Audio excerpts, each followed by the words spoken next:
Hello, hello, hello. Hello there.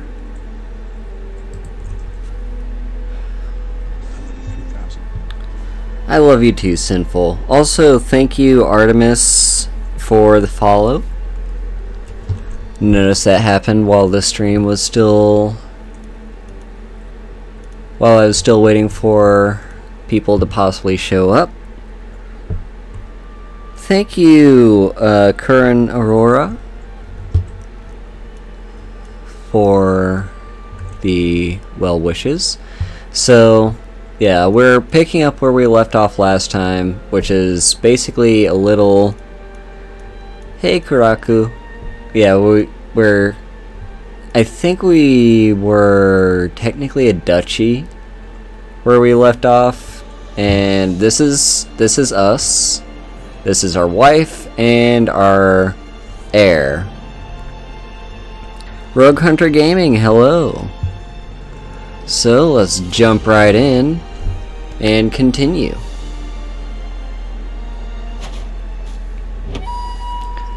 Alright, yeah, so this was where we were in Viking, and oh yeah, we were at war. It's been a while since we played. I forgot what was going on. So, oh yeah, so these guys down here, our allies, had, what is this, a defensive war. So they're currently being attacked by Denmark, or not really Denmark, it's Yelander, or Yeland, and so they want this county right here, and so our allies called us in to help out. And let's see, I need to move something here real quick.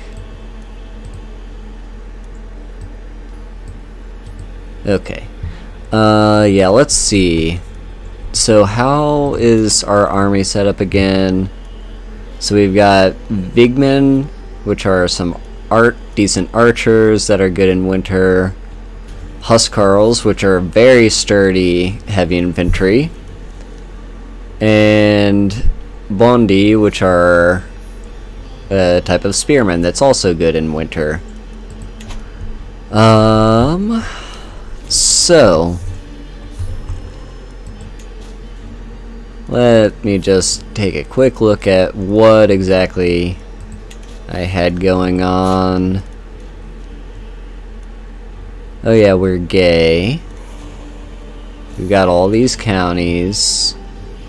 Yeah, we're duchy is our main title. We're currently at war. We have the one ally and a truce right there. This is our strength. Roughly 11,000. We don't have a lot of money in our bank. And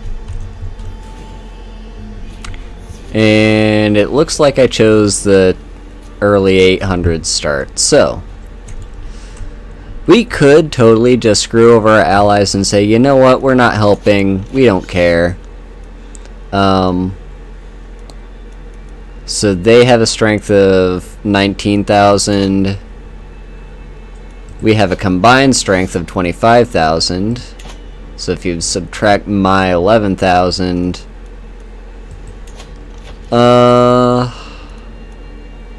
yeah, if you subtract my 11,000, then they'll struggle a bit. So is there a reason for me to screw over my allies? What did I have my eyes on in terms of expansion? I think I had my eyes over here, because again, looking at our decisions, we are kind of very interested in this High Kingdom of the North Sea, which requires us to completely control this highlighted region right here in England, and this section, and like this portion of Norway. So if we are to do that, we might as well help our allies. Let's see, we do want this county at some point. And technically it should be part of the county that we're also a part of. But this guy's liege has a strength of 2,000. So we won't really be able to effectively go to war over this county unless we have some allies to help us out along the way. So we probably do want to go and help them out. And we're not immediately planning to go to war here just yet, or here. Let's see, can we even declare war on you? Yeah, we have a truce with them, so while technically we could declare war, it would incur a lot of penalties that we don't want. So best thing we can do, where our army is currently set up to be there. I'm not entirely sure how my army is going to get. It's probably going to go by boat, if I had to guess. Huh. It's probably a good idea to raise our armies right now and just let them gather. Okay, who's currently in charge? Me. I'm leading this army with my open terrain expertise and the fact that I'm just like the best damn commander in this entire realm. Like, next best is my uncle, and he's kind of terrible compared to me. So yeah, I've raised our armies, and let's just see what would happen. So best way to win this war early. Hello, toxicity rose. All right. Do you want me to explain a few things of what's going on? Because I'd be happy to.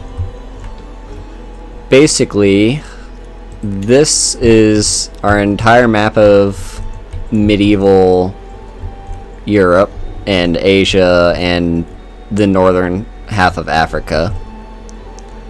We are playing, and each of these little regions is a breakdown of different realms, and each realm is broken down into different, like, duchies, kingdoms, and counties, and baronies. And basically that's how the breakdown goes. There's technically no goal in this game. You just kind of set your own goals. Oh, you have been playing this game for a month, but you got stuck. Okay. So, yeah, that's totally understandable. Paradox games, as fun as they are, don't really have the best tutorials built into them, and like this game starts you off as like one of these counties over here in Ireland, I believe, for the tutorial, and you have to like unify Ireland, and I think I lasted maybe 3 generations before I just completely lost. General Kenobi. So, and yeah, basically it's a big role-playing game. Just about to head to bed? No worries, Miss L. Thanks for stopping by. Okay,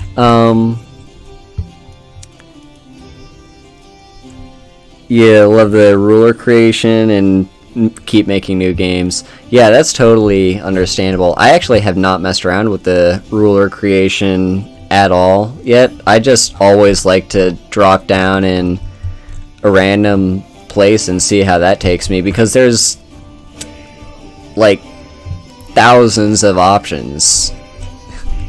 I don't have to create my own ruler to get variety. So, yeah, we are probably going to help out our allies. Let's just see what route we would take. So, that would be pretty straightforward.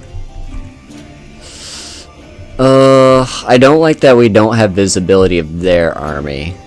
If I had to guess, their army, they don't currently feel threatened. They're probably feeling pretty confident that they can take over this county and just rush it and win the war that way. So, we should probably be fine.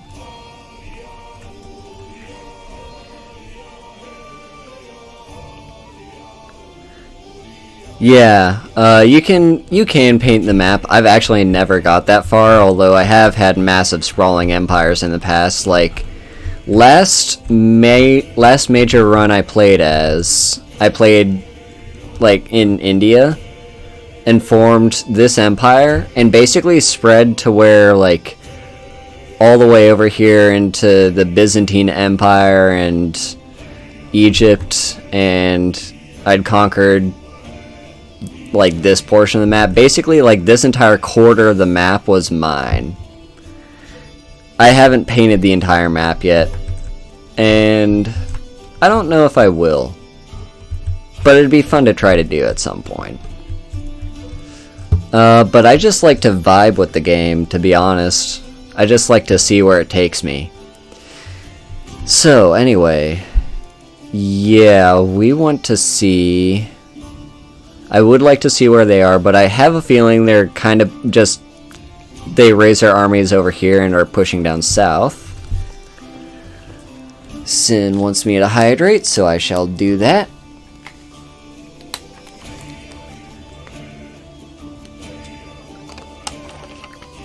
They're going to be pushing on their war target, so I'm going to take advantage of the probability that's what's happening and send our army here. We don't want to run into their army just after we disembark, because there's a massive penalty to disembarking. I think it's like up to 30 days after you disembark, you have to, like, that's how long it takes for you to readjust yourselves and be fully up and ready to go to combat. If I could, I wouldn't mind engaging in combat with their army while they're engaged with my allies. So anyway, let's get time ticking along, just because it will take us a little while to get out to sea and stuff like that, and we can keep an eye on what's going on. Okay, so yeah, our allies down south are going to immediately start besieging just like the nearest county to them, because that's probably the best way to go about it. The way you win a war is you get up this war score, and to get up war score you capture your opponent's counties. Someone once... what is this? So this guy, I think, yeah, he's from the neighboring county over here, wants to send this person as my concubine.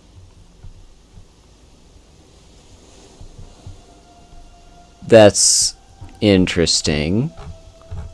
And a lot of these people wouldn't like him for it. Is this just like a peace offering? I mean, I'll take a concubine because I currently have just the one heir. And I've got my wife in it, one concubine. Sure, I'll take another. I mean, I won't say no. Okay, yeah, they are trying to engage down here. I'm gonna try... Okay, it's gonna take us 21 months to besiege this capital, and it's not a good idea to try and move through enemy territory, because you'll take a lot of attrition that way. So yeah, they did lose that battle, only got us to -7 war score. They're actually gonna head up here and try to stop us.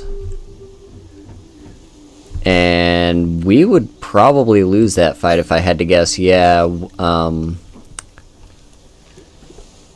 I don't like those odds. We might just lose because we didn't really coordinate.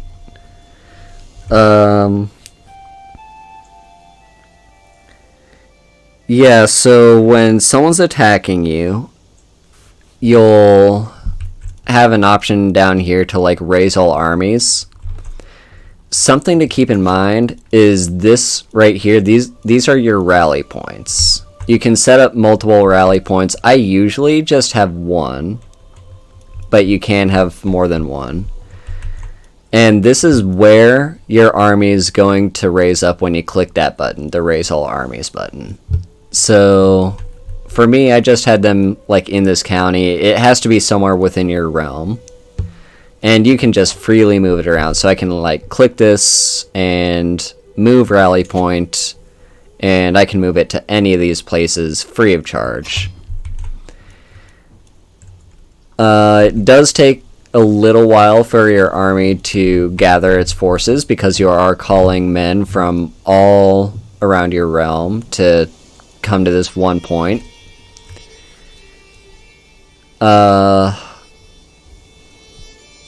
bigger your army is, so right now I only have about 1,000 men in my army. If I had like 100,000, it would take a lot longer for all those people to get there. And probably by then I have a massive sprawling empire, so it could take months for them to arrive at this rally point. And yeah, basically the way you win a war, and if it's a defensive war, you still want to win by countering your opponent. You could just play entirely defensively and just smash their army whenever they're in your territory, and their war score is eventually going to go down low enough that you can just make a white peace. So they will be forced to surrender. No one actually gains any benefits out of it other than you're no longer at war with them. You can force them to surrender, but only if they're at negative 100 war score, or they are at 100 war score. The way you gain war score is just by taking counties. So you want to, when you have your army selected, just right click on any county that you want to go to, you do want to watch out for attrition, because see here, this entire region is not controlled by me. This is controlled by my enemy. So if I were to move from this county that's controlled by them into this other county that's controlled by them, and I don't have this county, I'm going to take that attrition. So it's going to cost me 100 soldiers just to move there. So while I could, and it's not a terrible idea to do that if, say, this were their capital, I could just rush that county. But keep in mind, it will cost you casualties. Usually, I just like to besiege each individual county one at a time until I take up that war score. The best ways of getting war score are winning fights against your enemy's army and capturing the person you're at war with. So this opponent right here is the attacker. He's actually the ruler of this region. And I wonder if we can actually see where he is right now. So it looks like he's commanding this army. Yeah, it says right there, he's commanding this army. So if we were to go to war, if we were to fight them and engage them, if we were to win pretty handily, we could capture him and force him to end this war. It's a little bit harder to do that, capturing the enemy commander, because you have to have a massive victory for that to be possible. Usually they'll just retreat and still have most of their forces in tow. But if we were to absolutely crush them, say if we had 100,000 troops and engage them, we would probably be able to capture the commander and force a peace. Other ways you can force peace are by taking their capital, which just by doing that will get you tons of war score. And sometimes if you besiege a capital, you'll gain someone important as a hostage. Say, for instance, this guy's heir. So if we were to take his heir as hostage, that could also force a peace. You also want to watch out for what the target county is. So in this case, this person declared war in order to gain control of this county.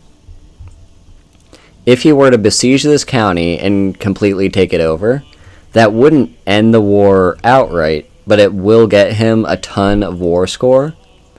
And just by him holding this county, that war score is going to continuously move up and up and up until it eventually reaches 100.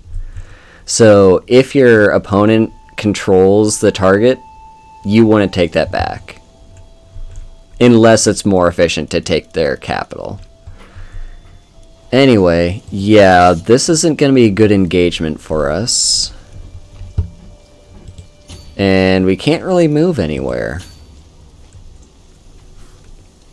Yeah, no problem. Yeah, if anything confuses you, just ask in chat and I'll try and explain.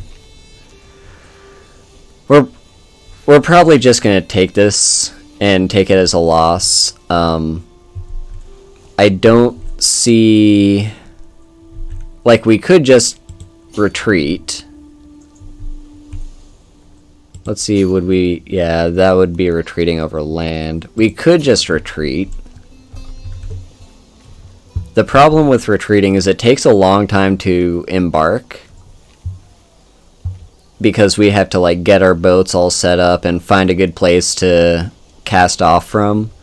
They wouldn't be able to engage us in naval combat. I'm going to see if we can escape. It'll take a long time to do, so we probably won't be able to do it, but I'm just going to see if we can. Okay, this is... We will lose this decisively in 10 days. Oh, hang on. I clicked the wrong button there. That's the character. Okay, would we... I mean... Well, we're gonna lose. Might as well put up a fight. Alright, here you can see the combat screen. This is us, this is them. This is the advantage. So this basically tells you which side is currently winning the fight, and therefore which side is currently taking more casualties. So this -4 right now tells me my opponent has the advantage in this fight. And there's various things that affect the advantage. So for here, I don't know if there's a way. Okay, yeah, here we can see our advantage is 43. Because we're an unreformed pagan religion, we just get a general +10 in combat, but so do they. Our commander's martial skill is 18. Their commander's martial skill is 24. We're both leading our own soldiers. That alone also gives you a massive advantage. And there's a few traits that I have that also give me advantage. Oh, thank you, Club, for the follow. Hey, I saw you in the networking thread. Hi. So, yeah, they are also getting a bit of advantage because they're defending in a forest. I'm still not entirely clear what defending refers to. I'm pretty sure it refers to any territory that is theirs. Because sometimes there'll be like a county that I've besieged and therefore have it under my control, but it still counts as defending when my enemy engages me. Oh, sure. Yeah, it still counts as defending when the enemy engages me. So I'm pretty sure defending just means it's their territory. Anyway, let's get this fight going on. Take our losses. Also, our court physician just became good at being a physician, or at least a little bit better. So that's good. We are getting our asses kicked. Oh, but our champion did kill one of his chieftains. So, and our champion was wounded. Well, we're not going down without a fight, at least. We did get one important kill. And yeah. So now we're forced into a retreat. It was pretty steady, the amount of losses each side had. They only killed about 20 more men than we did. We did get war contribution for this, even though we lost. This is still going to count towards what we get at the end of the war. And we lose some war score for that loss, and we're forced to run away. So, we basically have to run away to neutral territory, and this is where we're going to run away to. And we can't do anything until we get there. But our allies are besieging again. They're going to get their asses kicked. This war is not going to go well. If we had coordinated and actually engaged with them at the same time, we could have won. But because we didn't, and that's entirely our allies' fault. Probably not. I probably should have just sailed south and tried to join up with them, but I got too greedy and thought we could win this war super fast. Okay, so we're now back at our retreat point. We can cross a few straits. What I'm probably going to do is play defensively. Let's send our troops all the way over here. Oh my.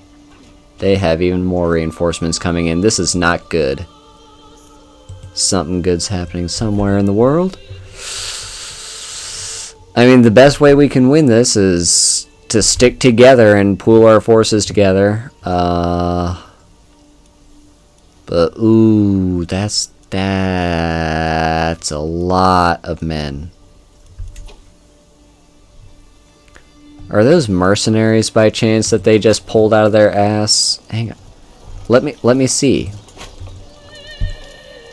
Actually, I could probably see if I hover over this. Yeah, mercenaries. He hired mercenaries. Which was smart. So it seems I'm just going to cut our losses. We've lost this war. I don't see any way of us winning it, because we can't afford mercenaries, and currently we only have the one ally. And it's not the worst thing if we lose this war, because they're just losing the county, they're not losing everything. So we're just going to sail home with our tail between our legs. And, oh, what's going on here? So, we had a dispute.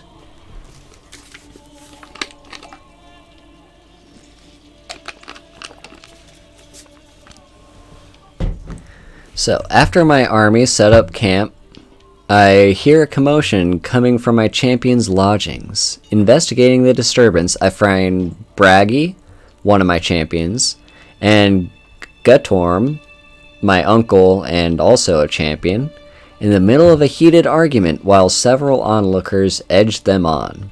So, I have a few options. This would gain me stress because I'm calm.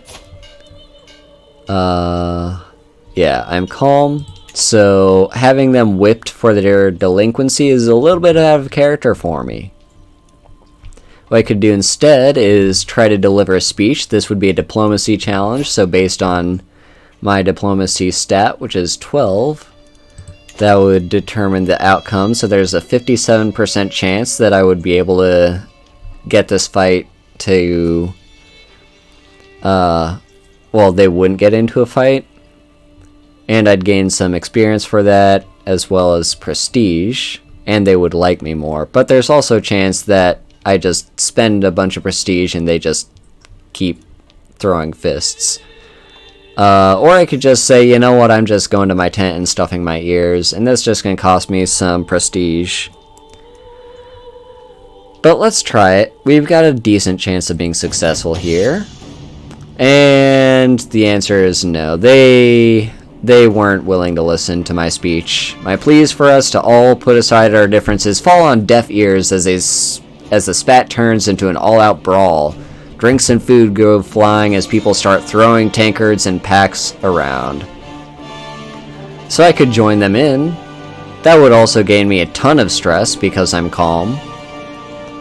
It does have a chance of giving me... Hey, Ophelia! Barely alive.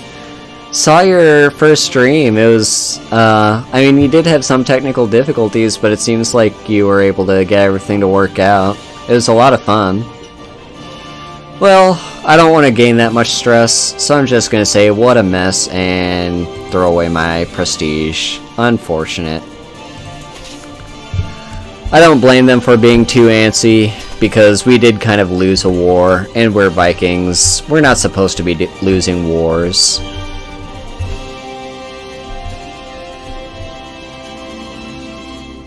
Well, this is actually very interesting. Yeah, I mean, that's a good way of doing it. You do want to absolutely make sure you know what you're doing before you... before you get into too much streaming, so yeah, I'm glad you were able to work it out, and I'm proud of you. I am very proud of you. Okay.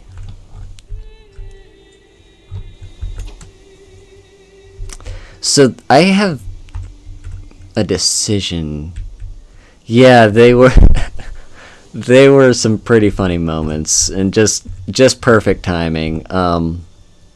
Especially that last one with the you just have to say that you're fine, but you're really not. That was just golden. Yeah, so if I wanted to, I could just raise my armies again and try to help out my opponent. Help out my ally with this besieging.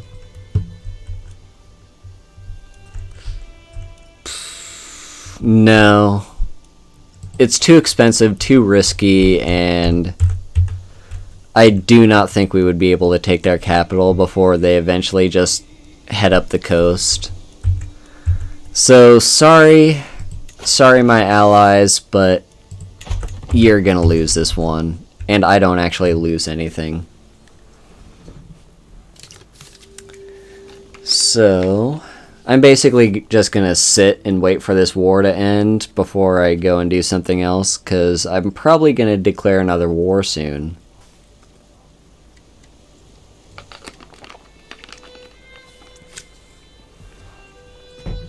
Okay. Oh, yep. And they just took their war score. They just took the county that they're supposed to take, so that war score jumped from, I think it was at negative 17 to 100. So they're going to force this peace. Yep, we lost the war against that Jarl. But because we did engage in a fight and prove that we were actually helping out our allies here, even though we lost this war, my ally still likes me a whole lot. So plus 100 opinion of me, and I gain a little bit of prestige. So this war is done with. Let's just see. Okay, we're pretty well recovered actually. Let me see. I need to also focus on constructing buildings. So let me just double check. What's the technical capital of this place? It's that one right there, is it? Okay, we're still constructing some buildings here, which is good. Yeah, longhouses. And I just have this. I could think about constructing something else here, but I don't think I want to. I just want to focus on conquest next. We need to keep an eye on this county right here, which means we need to keep an eye on this guy. Because if we want this county, we're going to have to declare war on him. But he's very strong. Just on his own, he has 2,400. And he also has 2 allies, which I don't know how strong those allies are, but just the fact that they exist and he has this much strength on his own. And actually, yeah, you can see his allies have a ton of strength as well. So I would not win a war against him. Even if I got a bunch of allies to help me, it's very likely I would lose that fight. So my best bet, he's pretty young and decently healthy, so he's not dying anytime soon, which is unfortunate. I could actually, let's look at his allies, because this guy's 55, he's ailing, so he might die soon, and when that happens, that alliance is gone. And then this guy's 47, he's feeling fine, so he's got at least a decade left to live, if not longer, so he won't be dying anytime soon. So what's our best way of taking this county? We could attempt a murder, because if we kill him, this is what's going to happen. Those alliances expire because they are allied to him, not this region. And so if he dies, those alliances are gone. There's also a chance, let's just look at his heir. So this is this guy's stats. His heir is quite a bit worse. Not a whole lot, but a little bit. And let's look at what else we have.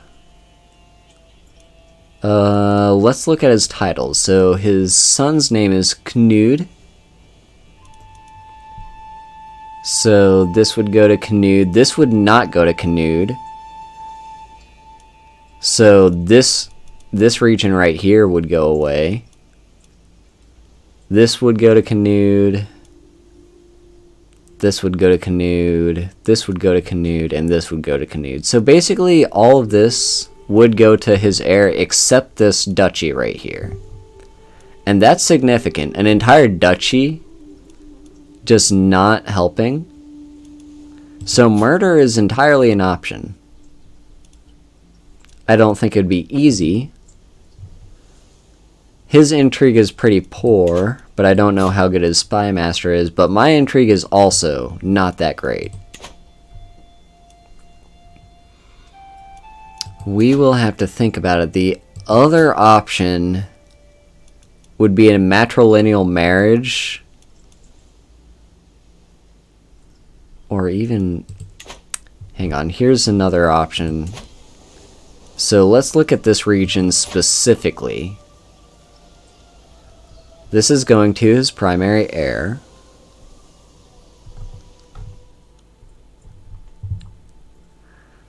I think, I'm not entirely sure if this is how this would work out, but I think if I can rope him into a matrilineal marriage and maybe get rid of his heir, or actually I don't even have to bother getting rid of the heir because the heir is his, who is that, sister? So his heir is his sister, but if he has a child, I know he's 10 right now, but he'll get older. If we can get him married matrilineally and produce a child, that child would then be not of his bloodline, but actually of my bloodline. And then I think when he eventually passes away, that title would go to my child, or my grandchild. The problem is I don't think that actually gets it into my realm. It would just mean that my grandchild leaves my realm. I believe that's how that works. So, yeah, our best option is murder.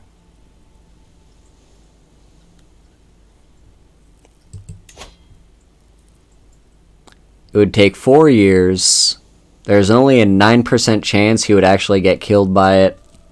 And there is a 24% chance this scheme would be kept a secret. So there's a pretty high chance that someone's going to blab their mouth at some point. And he's going to know that I'm trying to kill him.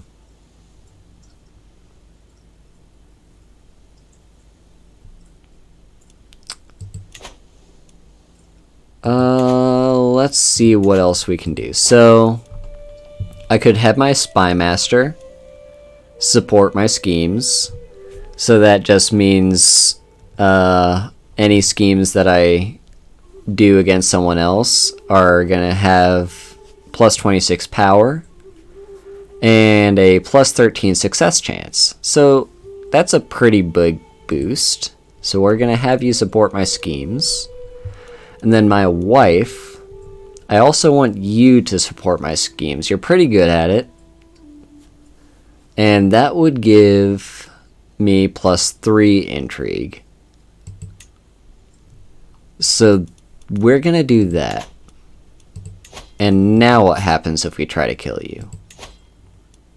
So now it's 19 months to complete instead of 4 years. 24% success chance. So still not that great, but there's a chance. And we could maybe pay some people to help us out. And still only a 39% chance of this assassination being successful. Or of it being kept secret, I mean.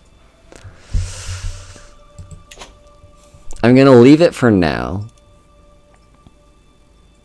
But what I will do... Let's look at his court.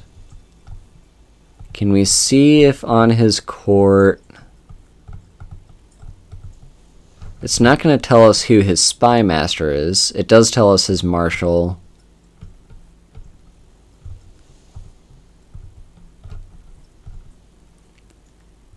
You can usually... I think it usually says if someone is on his council. Maybe they changed that. But generally speaking, the person with the highest intrigue is likely to be his spy master. That's just his guess. This could be his spy master, his daughter.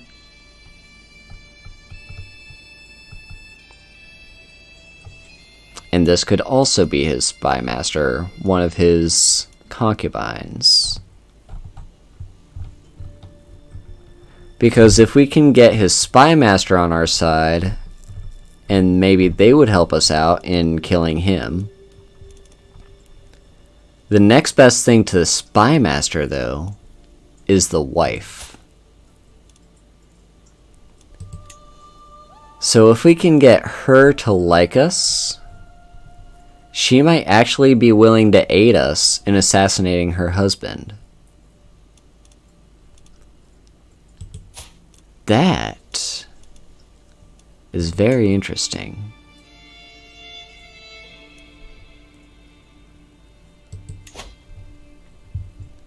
So we don't have a high chance of seducing her. Part of it is because I'm not actually attracted to women. I'm gay. And it's because she is paranoid. And she's brave, so she doesn't like the fact that I'm calm. So there's not a high chance that we would seduce her, but let's just sway her for now. That's also not a very high percent chance. Part of it is just because she's not even in my realm. I'm trying to get someone to like me more when they have no reason to care about me. We'll consider our options. Let's just get time passing along for now. And hopefully, we could end up in a situation where he just dies. Hello, Neuroshiny. Yeah, we're playing Crusader Kings 3, and my counselor died because he was gout-ridden. Okay. So that was my steward. Let's find ourselves a new steward. I did not marry a giant woman yet, no. Well, this is the only person in our realm that can actually be on my council that's not already. Even though you're terrible at stewardship, you'll have to do.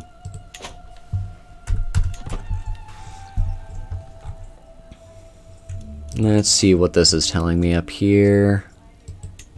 Nothing that I really care about.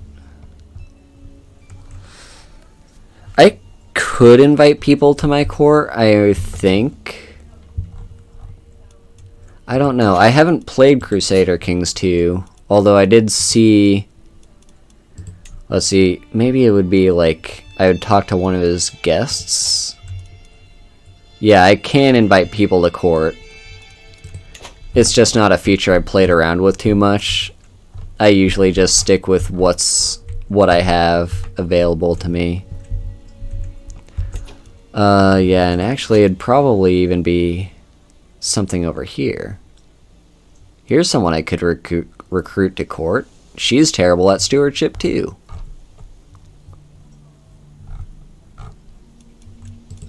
Anyway, oh, I've got prisoners.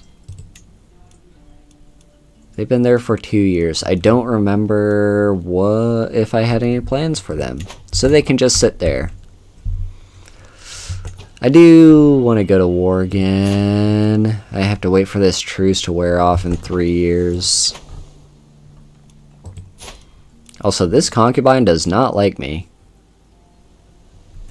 Well, it's because she considers us evil. Because she's Catholic. Would you be willing to convert No, she would not be willing to convert.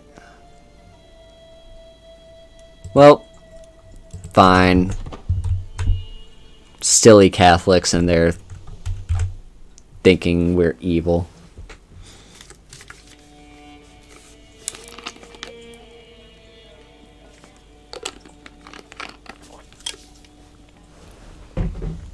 Catholics, am I right? I hope I did not just offend anyone in chat. You can absolutely follow whatever religion you want. No judgment. Okay, so my concubine is actually pregnant, which is great because I need another child. I just have this one. I mean, she's decent, but I'd like another heir, if possible. It's always good to have a backup. And we got a martial perk. Awesome. Our neighboring ruler just won that war. Good for them. You remember?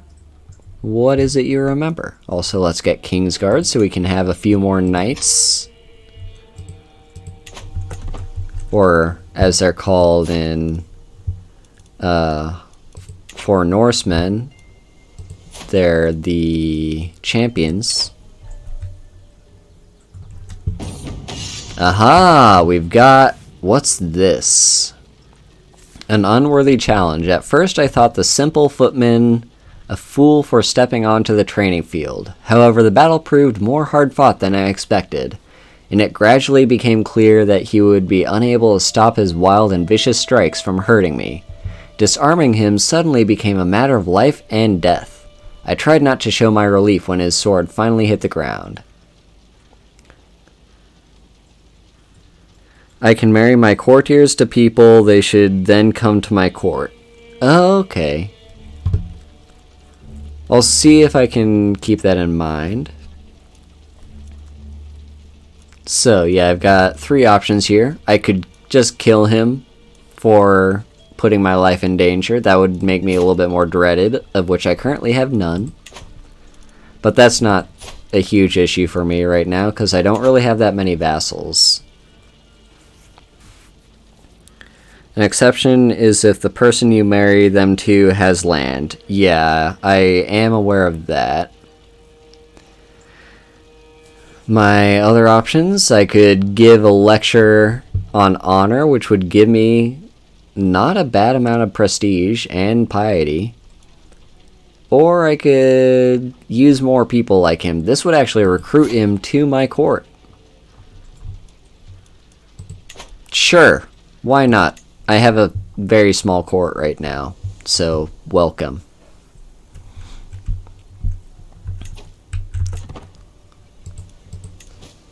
Oh. I can challenge someone to trial by combat? I would probably be able to take them on. 17.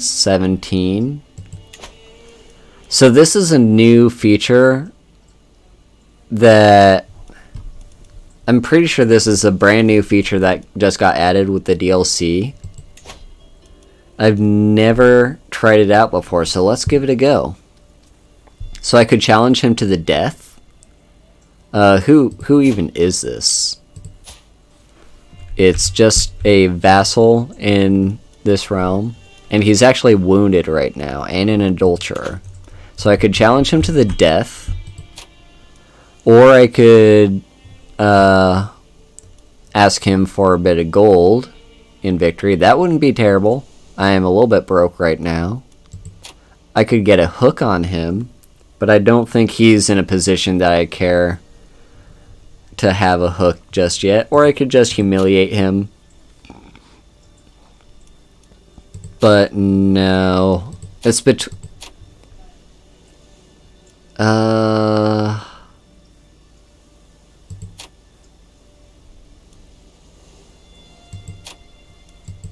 I think I want the gold.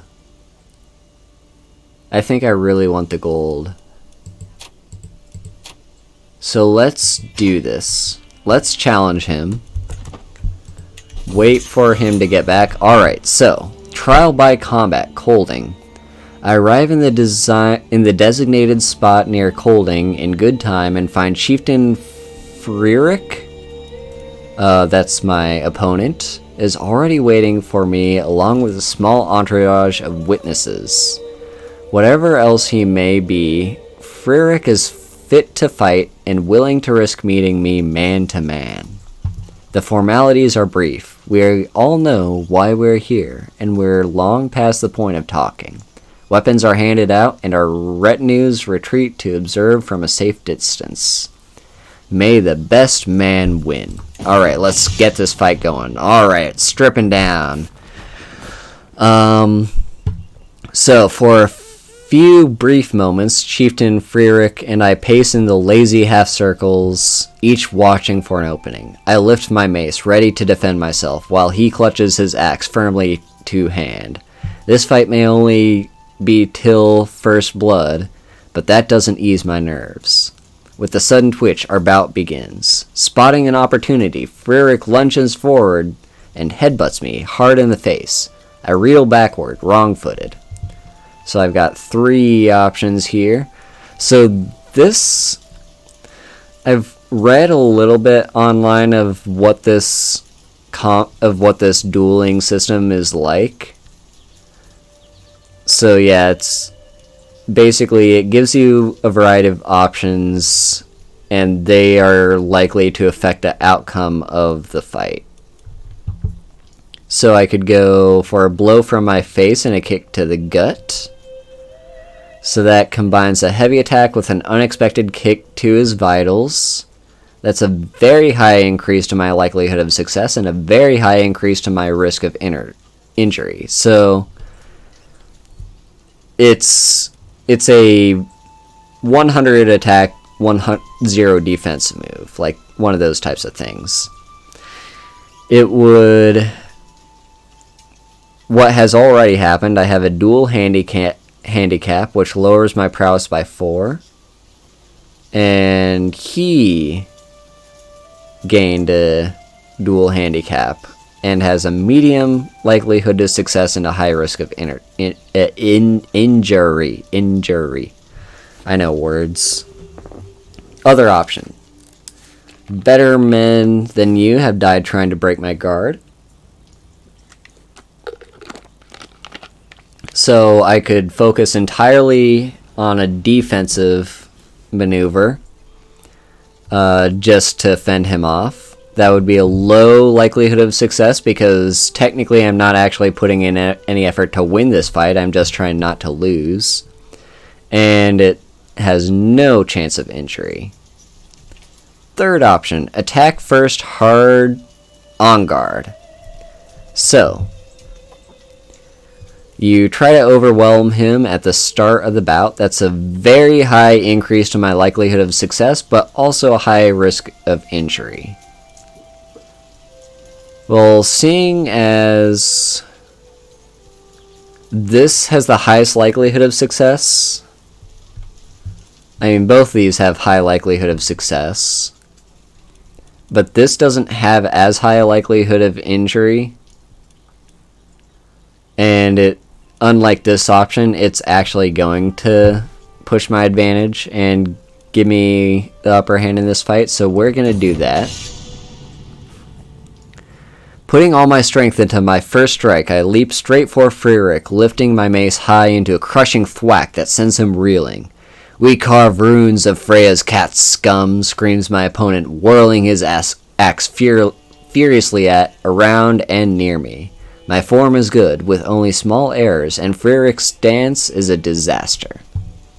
My opponent is still holding off my blows well, but he seems very close to faltering. So now I've got 3 more options. Yeah, first blood duel with maces. I mean, we are Norsemen, so we don't do anything unless it's hardcore. Alright, foolish churl, can't you do better? So that's a taunt to basically try and provoke him into making a mistake. That is a chance of me getting injured, and it's not going to actually increase my likelihood of success, but it will give him the taunted, so he gains more stress. And currently, he has a high increase to his success chance and very high. By the way, I didn't even check out his stats. Oh, he's got 0 prowess. Poor him. And down here we have this. And that's because I have the Novice Hunter trait. Oh, and there's also this option again, the blow from my mace, a kick to the gut. But this option, because I'm a Novice Hunter, says, oh come on, let me hover over it please. There we go. Feint and stab. Feinting left with your mace, you stab right with an offhand dagger. Oh come on, why did I have to... Okay. So I gain a knife to the hand, which gains me more intrigue. I mean, we were planning on potentially maybe murdering my... that ruler to the south, so that's not a terrible thing. And it's also a high increased likelihood of success and only a medium increase to injuries, so let's go with that. And we were the victor. I swing my mace in an almost lazy feint. My opponent doesn't see my offhand dagger until it's too late, when it's already sailing pommel first for his face. The blow impacts Frieric hard, slamming so deep I swear I can feel the bone bruise, and he staggers backwards in a daze. When the axe drops from his hand, my opponent stammers out a yield without me needing to do anything. I am victorious. So, I just won that single combat. He is now severely injured. And... yeah, all temporary combat modifiers have been removed. Alright, resting easy back in Tunsberg. I exult in my success, my mace laid across my lap. The satisfying aches and pains rippling across my body remind me of small moments about little victories and fierce-fought defeats, each winding toward Chieftain Frieric's loss. A sack of silver rests against my shin, the satisfying weight a testament to justice well served. I had each coin counted one by one in front of everyone before we rode home. Yesterday we put our quarrel before the gods, and the gods answered wisely.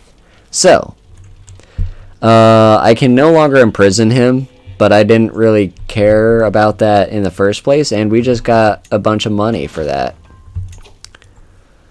Oh, our trading outpost is done in this place. So, let's see what that means again. Trading outpost is giving us plus 0.4 gold per month in tax and a big boosted supply limit. Let's look at the next building we can construct here. So, Palisades isn't a terrible option. It's going to give us a little bit more levies, and it's going to make my spearmen and archers a little bit more effective, which is good because I have both spearmen and archers. I believe, right? These are spearmen. Yeah, those are spearmen. A war camp would give us some more levies as well. It would also give us another knight. Ooh, I like that. I like that. Another knight. Boost knight effectiveness by 10%. And my heavy infantry gets better. So that's only going to affect one of my men-at-arms. The Huskarls. But I'm fine with that. And then the third option, the Gathering Hall. Actually, we probably want the Gathering Hall, just because that gives us prestige, and we're still tribal. So, let's go ahead and get that Gathering Hall underway. Yeah, basically we just kicked this dude's ass, and forced him to pay for us to build a Gathering Hall over here. So that's nice. You can see winter starting to set in. Let's see how...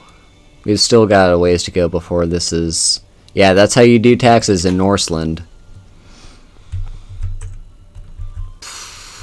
Okay.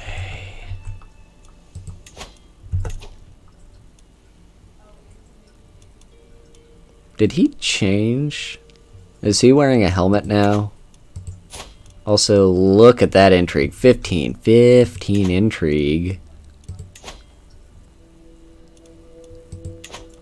Let's take a look at that murder again.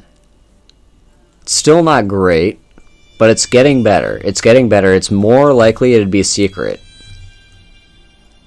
And if we can get literally anyone in his court on our side, that would give us a huge advantage.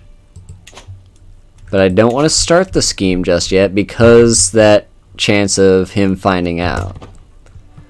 But I do want to save up some money so I can potentially pay people off. In fact, what we could probably do, because I think there isn't a penalty to this, we could go ahead and start the scheme right away and just see, without letting time tick on first, just see who we could potentially get on our side. And for how much. So we have this person in his court. It's one of his concubines. That's interesting. A concubine is almost as good as a wife, and it's very cheap to pay her off. So that would give us massive boost to success and more scheme power.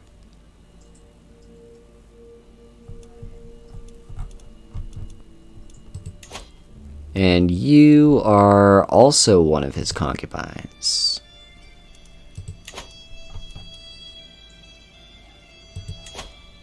This is interesting. This is very interesting. So we could actually pay off 2 of his concubines to help us out.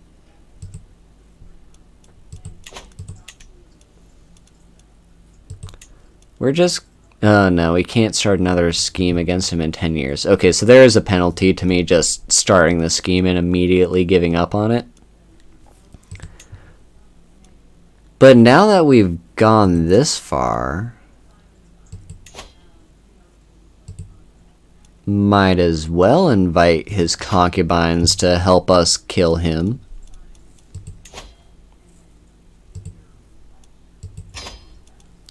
There we go. So, I just sent them the offer. One of them joined the scheme. Let's see if the other one does. Or maybe that was both of them.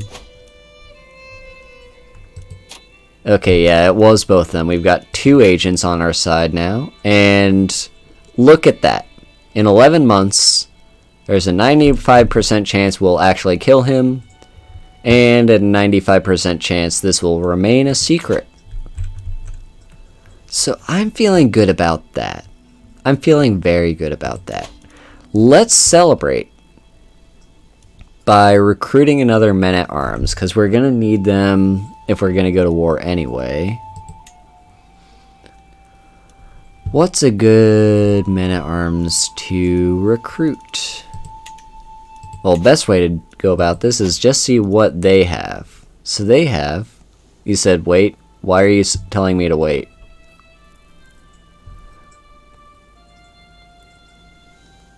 I can add to my... Yeah, I know I can add to my existing ones. Yeah, I know that. I just want to see about if I need any other types of men-at-arms. So they've got archers and spearmen.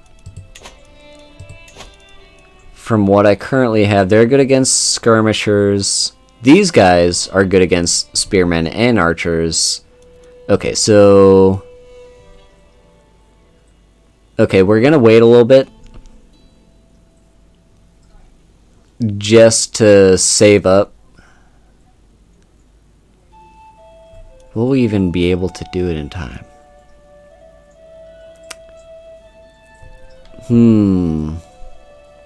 It would be tight. Because we wouldn't be able to recruit another line of Huskarls until we're at 230 prestige, and we're currently only gaining 0.6 a month. A way you can gain prestige is to call a hunt, but that would cost a lot more gold than we have. And we're gonna hopefully be able to kill this guy in about a year.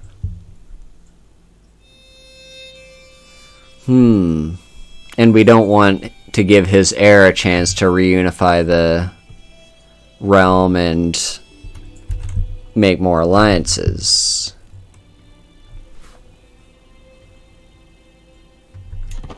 Maybe we'll just sit. We'll see if we can get enough in, or any opportunities pop up that can get us more prestige or money. And we have another daughter. So her name, I have no problem with her name being that, even though I absolutely cannot pronounce it. So there we go. I have 2 daughters now. Oh. Neighbor. Who is that? You're up to the north in Upland. Good for you, I guess. And you joined my scheme. Weren't you already a part of my scheme? I have no idea.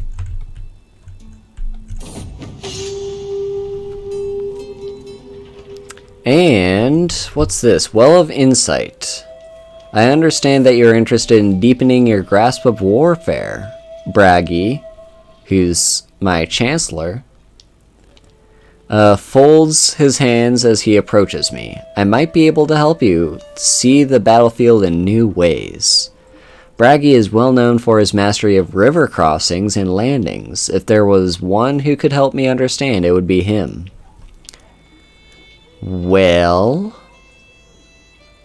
I don't see any downside to this, and there's a chance that I could learn to be a forder, which means crossing rivers and stuff like that will not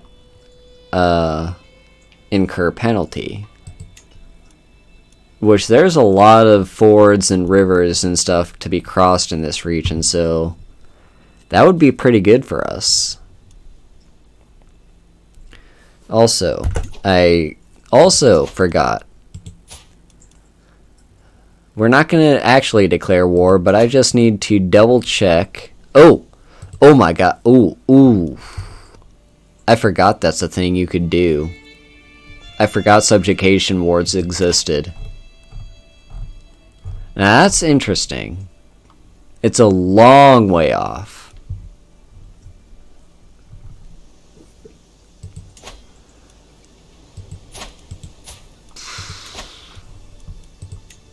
Basically, this is the only thing we've got going for us, and that's actually going to cost us piety, nothing else.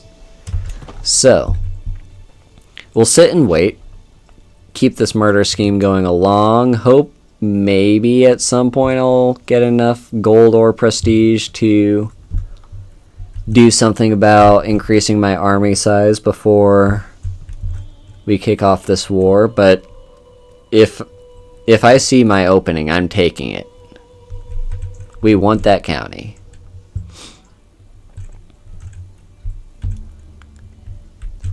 And we could speed up time, so let's just do that. Don't want to make it go too fast, but don't want it to be too slow on us either. Let's just see how this goes.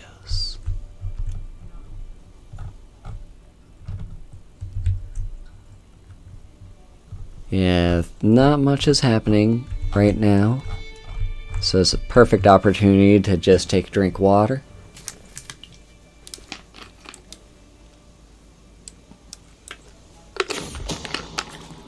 And we are ready for that assassination.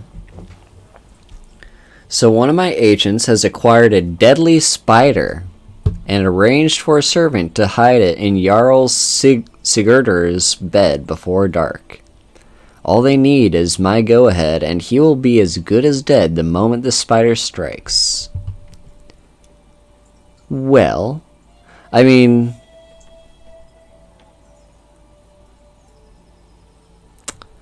Kaede, thanks for being here, hun. Yeah. Let's wait. Well, there's that hydration. Yeah, let's wait on this assassination, actually. Because I don't think that's going to affect my... I don't think that's going to affect my percent chances of success. It just means we're not yet ready to kill him. And that's true. Yeah, it's not very Viking-like to just be like, alright, we're going to drop a poisonous spider in your bed and lights out for you. Yeah, we're going to hold off for 3 more months just to see if we can have a little bit more time to prepare. And look, we got longhouses. That's good. That's very good. Yeah, once our opportunity comes up... Alright, here's the assassination again. My agents have scheduled a journey for him, which will take them through dark woods. All that is missing is the band of thugs that will tragically slay them in a highway robbery gone wrong. I can already imagine blood seeping into the dark soil. No. We're still not quite ready.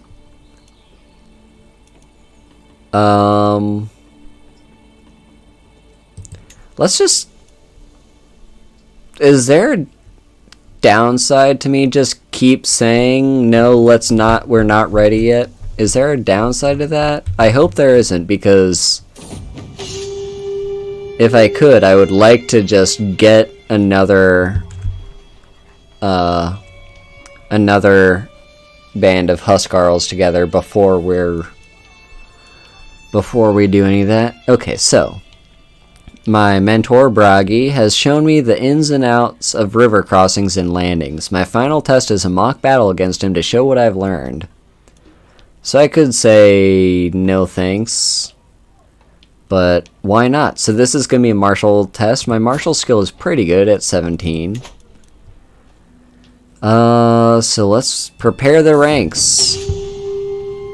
Perhaps there are a few more things for you to learn. Bragi reaches down a hand to help me up from the mud. My troops put in a less than stellar showing. I must confess, he might be right. Alright, well, let's try one more time. And you, who are you? My wife is deceitful. That can't be good. First of all, it's a sin, which is just not good. And second of all, I mean, it is good that she's currently helping me with intrigue, but that could hurt me in the long run. If someone wanted to assassinate me and get her on their side, yeah, okay. We're still not ready for this, so whatever. No, we're not killing him just yet. Just chill. Just chill.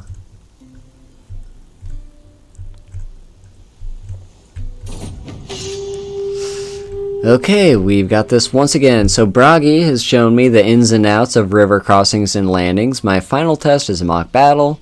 Let's try this again. Nope, we still did not win. But at least he's willing to give us multiple tries at this. Also, I just need to look at this. Because this is roughly what we're going to be dealing with when we go to war. It's going to have a few less levies because he's going to lose that duchy, I believe. Let's make sure that everything is still in order. So yeah, that duchy still goes to that other person. Okay. So we're still in good shape. I'm guessing it'll be one more... Oh, what? That's that runestone thing again. I don't care about the runestones. This time it's an assassin. No, no, no, no, no. We're still not ready for this, okay? Just sit on it. Let's try this one more time. Come on. Hey, we finally did it. So Bragi comes riding up to me. Impressive, he shouts. The enemy levies stand in awe at the efficiency of my other troops. There can be little doubt that I have understood what it means to be a forwarder. So I have now gained the forwarder trait, which is very good, especially if you're a Viking. What's this? So, like all... Can I afford to be a forwarder? Ha. Enough. Like all Austruans, Jarl Sigurd of this place shares more with Odin, and by extension Aslog, than he shares with most mortals. So that's one of his concubines.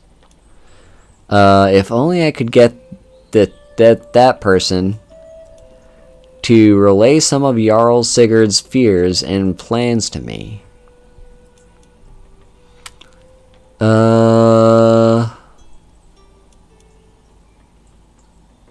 I mean, I'm not too concerned about my success chance. I'll just take the extra piety. That's between him and the gods. And there we go. I leveled up my devotion. I'm now faithful. Oh, I could host a grand blot. We don't want to do that yet, though, because we want to use our prestige on another stack of Huskarls. But we could sacrifice someone if we wanted to. So let's go in here and hire some more Huskarls. That's going to take a little bit of time, 5 months for us to get those. And we're actually going to go in the negatives in prestige. But that's fine for now. Ooh, and I can designate a guardian. Oh, I totally forgot raiding was a thing. I'm a bad Viking. Because this is telling me up here I should raid. And I have been wanting money and prestige. Anyway, no, we're not killing you just yet.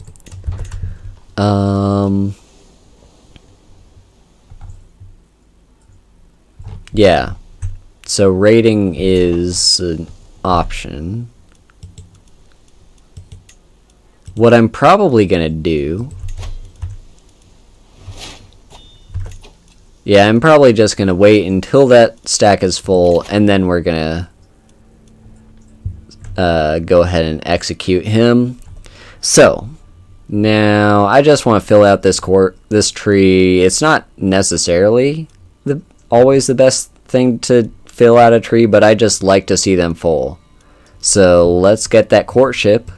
I'm not usually very much into romancing other characters in this game. I know a lot of people that play this game love the romancing options, but I don't know, it's just not a thing I do much. What's this? No, I don't want to pay you money. And no, I don't want that. It's too risky. We've got this. We don't need anything else. We just need the right time. We need the right time. Oh.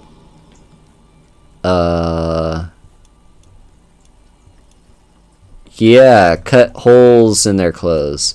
What's this again? The man in charge of cleaning the clothes of his guard. Risk it for the biscuit. The man in charge of cleaning this clothes of his guards is brought to me. No one will notice him tampering with their clothes, and if something distracting for the guards could be planted, what would you have of me, my lord? Yeah, cut holes in their clothes. There you go. There we go. Alright, so now our Huskarl stack is completely full, and we are ready once our assassination, here we go. Alright, so now it's time. Now it's time, and hey, it's the Deadly Spider event again. So we are gonna hope he dies of this Deadly Spider. He's dead by the lethal bite of a deadly spider. The spider struck not long after he retired to his chambers, and although guards were called, no one could do a thing to save him. Thankfully, spiders do not talk, so the attack cannot be traced back to me. My little friend has done its work well. So he's dead, and oh my god, look at that. Look at that. I just split up his empire. Well, not an empire, but his realm. I just split up his realm. First, let's have you go back to disrupt schemes, and you can go back to just assisting me, generally speaking. Alright. Now. Also, nice. So you are now much weaker. You're still pretty handy. But also your capital is all the way down here. Let's go to war. I could subjugate you, but that I don't have the prestige for that. And yep, this is the county that I want. So we, yeah, similar strength. I think I will call my allies in on this. Just, at the very least, there'll be a distraction. So let's declare war. Oh, I forgot I was going to do that too. My daughter and my heir, she needs a guardian. What's she good at? She's good at stewardship and learning.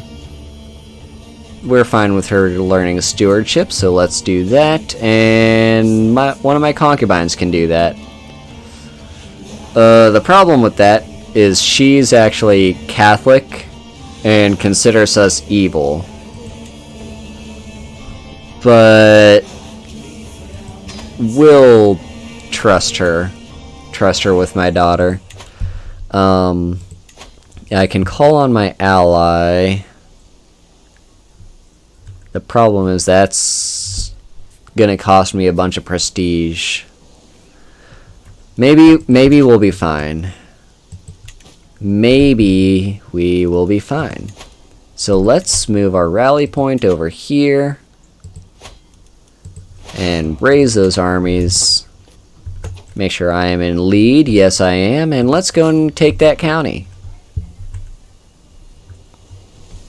We can slow down the game speed also. Oh, and my wife is now pregnant. Good for her. Alright, this is going to take us 7 months. We don't know what my enemy is up to yet. They've probably embarked to try and stop me. If I had to guess, they're going to try to go for my capital. But if we can catch them as they're disembarking... Oh.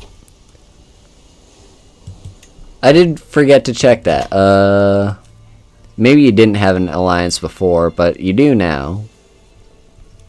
So that kind of sucks. We might not win this war either. That's entirely possible. But we'll see. We will see. If we play this smart, we can still win. We are taking some attrition in this county. Not sure what that's from. It's just that we're besieging. Oh! We've spotted the enemy. Okay, okay. This is our chance. This is... it's gonna take us how long to get there? Doesn't it say? I could have sworn it says. But anyway, yeah, they're disembarking and besieging our capital. If we can get on top of them before they within the next 15 days. I don't think that's going to happen, but at the very least, we can hopefully scare them away from our capital and just win a fight, which is very important for us winning this war. Yeah, so right now we have all the advantages if we were to engage, even though they've got the better numbers. Alright, they are running away because they know they can't win this fight. Come on. We can catch you. There we go, we caught them. Alright, this fight is going in our favor. We rampaged through their soldiers, and this champion became a berserker and ripped the head off of someone. Oh yeah. Oh, that was a good fight. That was so good. We killed 495 of them. And now they're forced to run away while they regroup, which will give us, hopefully, time to this time without any interruptions. Ooh, we have another daughter. I wouldn't mind a son, you know, but it is what it is. We could name her after her mother. Let's just go with a good Norse name. Ileana. Perfect.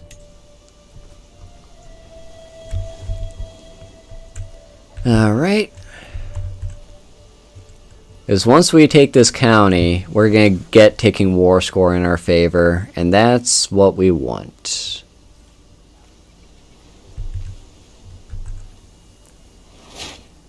Oh? What's this? Jarl Vagan might join... What? Oh, he has a new ally. He is forming all the alliances. That's a little bit problematic. Let's see what this is telling me. That's what that's telling me. I would really, really like it if we could have an ally in to help us. But right now our only ally is like this county down here. And he wouldn't be able to really do much. Okay, that ally did join the war. Can we maybe kick your ass? We would be able to. But no, I'm just going to keep besieging. That's a lot of soldiers. 2,000. We need to stop getting distracted. We need to take our target. And then we can worry about going after their armies. But I want to be able to take out their armies before they can actually regroup. That's the important part. Because if they can regroup and unify into a strong offensive against me, like kind of what they're trying to do right now. Let's see. This would be a balanced fight.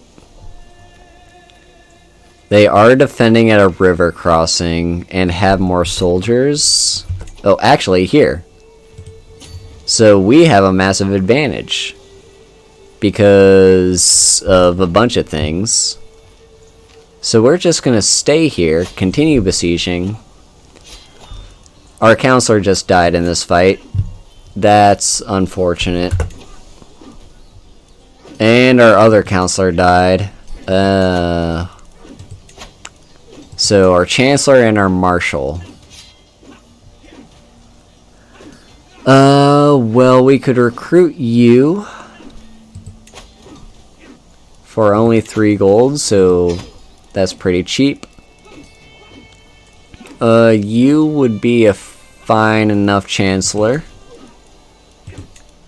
And as for our marshal, sure, one of our champions. Yeah, this fight, we might have a massive advantage, but we're not gonna not be taking any losses here. This is a tough fight. Oh, and alright, they thought they were gonna come and help out, but they weren't. They decided against it, and look at that. 2-1. We lost 300 men, but they lost 600. Oh yeah, and a bunch of war score, a bunch of fame. That was a very good victory for us. We are losing strength here, though. We're down to about 1,000 men. The siege is still going on. There's some sickness spreading, so that should help us. Yeah, they thought they could take me, but we kicked their asses. Oh, my marshal is wounded. And apparently there's nothing that can be done. Why don't I have a court physician? Can I make you my court physician? Be my court physician. There, I have a court physician now. Alright, this siege should be over in about 2 months. That won't necessarily win us the war, but it will at least get us in the right direction. Because currently that war score is going down. Oh, and my wife is pregnant again. I could have sworn she already was. Oh no, she just gave birth, didn't she? I'm a terrible father. Alright, so yep, we're down to... Yeah, so we're at -11 because... There we go. We now have the war target, so that gives us plus 40.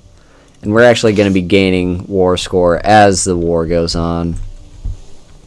Let's just see, out of curiosity, could we hire any mercenaries? No, we could not. Even the cheapest ones are way too expensive for me. So... that's a good question. We could raise some more levies just to pad out our army a little bit more. Oh, that's just a commander. I mean... or a champion, I mean.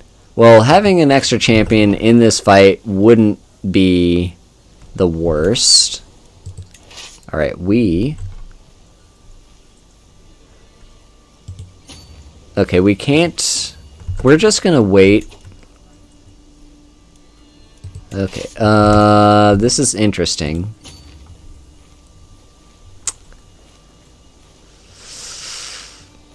I think we can take them. I think this should be fine for us. Also, let's have you move in there just to help out. We need any help we can get. So we're winning this fight since we have a massive advantage. Just keep... yeah, okay. Okay. That was a little bit of a tight situation that we pulled through. We lost 200 more men, but look at that. We killed 500 of them, and we actually wounded the enemy commander. So that was good. Also, let's merge you two together. Okay. What's the best thing for us to do now? Are they at war with someone else? It seems like they are. We don't want to engage with them because they're defending at a river crossing. They have more soldiers and more men-at-arms counters. It's also, there's 2 armies right here. Who's commanding? Oh, come on, let me look at it. I want to be able to see who this person is that's commanding that army. Dang it! Let me. Nope, it's not letting me. Okay, well, whoever this Captain Ludolf is, they have a commander score of 19. So... yeah, probably what our best bet would be is just sit back and play defensively, because we'll win this war eventually. We've got some unused farmland there. We will win this war eventually if they don't make any moves against us. And if they don't try to take this county back. So let's just sit and wait. And best case scenario, I can save up enough money to hire some mercenaries. In fact, No, I still only have the 2 prisoners, and they're not worth anything. That's a shame.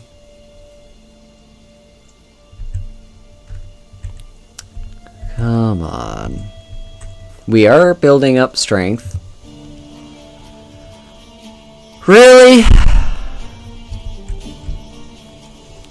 So, yeah, this guy right here just declared war on me. It's because I occupy lands that rightfully belong to him. I really don't want to deal with you, but you'll leave me no choice. I can call my ally to help out this, and because it's a defensive war, it's completely free to do that. I'll just go and deal with you. Yep, my ally will help out. I haven't seen my enemies make a move, so hopefully we should be fine.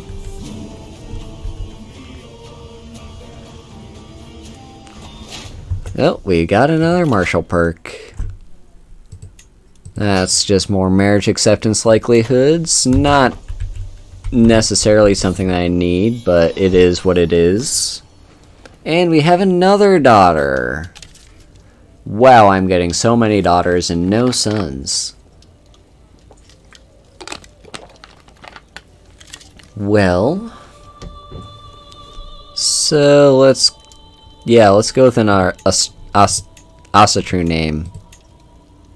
Cool, that's one I could probably pronounce. Savanhilder? Cool. Yeah, let's keep an eye on the... Okay. I don't care if they take this. I need to fight them, and they are recently disembarked. This is more important. Hopefully I can take them on. Hey, Minra, thanks for the raid. Oh, come on. You know you want to fight me. Don't run away. We'll kick your ass. Okay. Yeah, they'll take the siege. Hey. We'll win this war. 'Cause they're... Oh, and my counselor had his head ripped off. Well, rip. F in chat. We still killed like 3 times as many people as they did, and that's what I care about. Okay. 5 hours. Wow. That was very long. I did stop by for part of it. Okay. Well, we can recruit you, so sure, let's do that.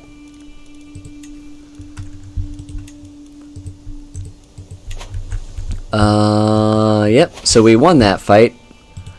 Let's go and stop them. So this is actually gonna have us sail, because that's the quickest way to get over there. But we would be able to handily deal with them anyway, just because even though we're disembarking, we just massively outnumber them and are way better. Yeah, we'll be able to take them before they complete that siege. So that's fine. And then hopefully we should have an opening to move down and take my opponent's capital and force this peace. Oh, they're running away. Don't you run away. Let me kick your ass.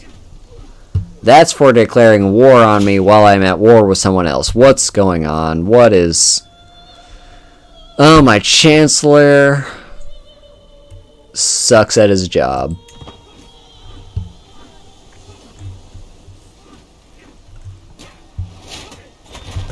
Alright, and we got longhouses. That's good, that's very good. Alright, yeah, that battle, even though we were disembarking, we only took 44 losses. Oh yeah.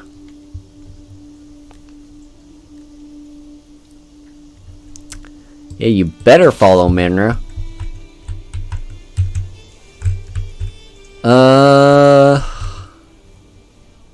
Yeah, let's just put an end to this war, and then nope. We need to stop you first.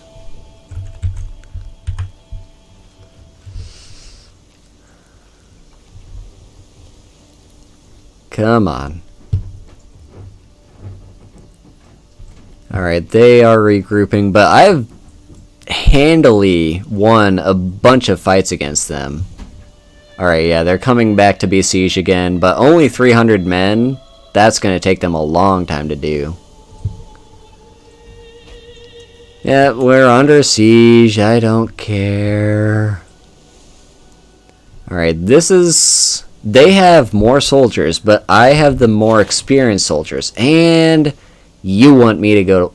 I mean, it's a holy war. I mean, sure, I'm kind of busy with my own wars at the moment. Come on. Alright, we can do this. We can do this. We have the better soldiers. Oh, what else has happened? My counselor was slain in battle. Someone else joined this war. That's probably talking about that holy war. And military presence. Okay, let's hire... That was my spy master that just died. You would be our best spy master, but you don't like me. That's unfortunate. That's not good.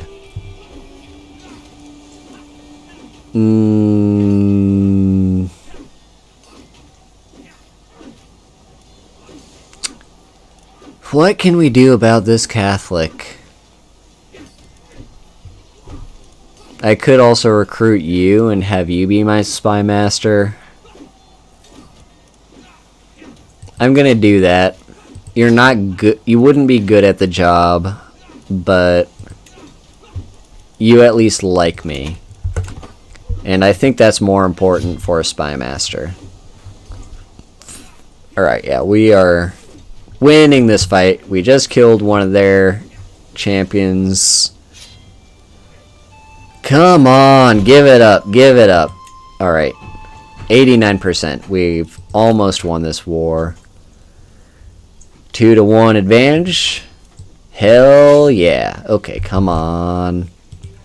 Alright, let's go put a stop to this.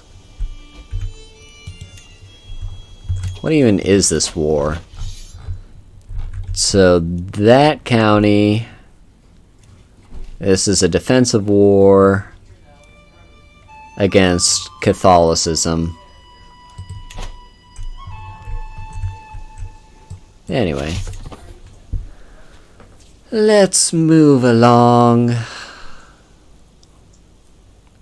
Both these wars should wrap up soon enough. They'll eventually give up because they cannot stand against me for too long.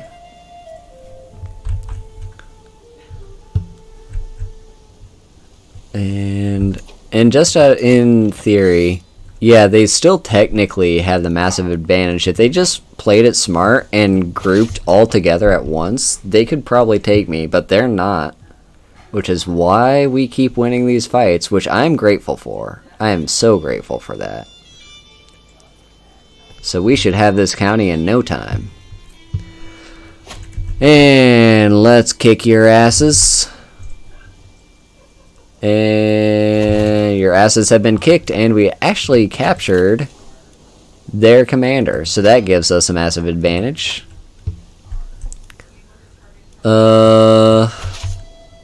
Yeah, this war should be over anytime soon. Let's just get this war over with. Oh, nope, nope. We've got more people to kill.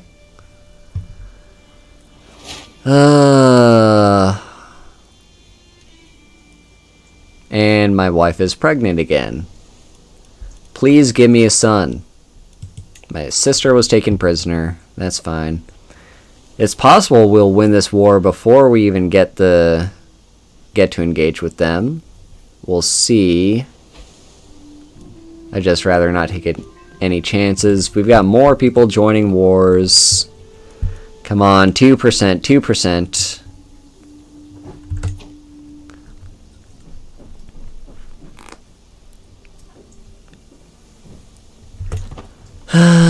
Okay, 1%, 1%.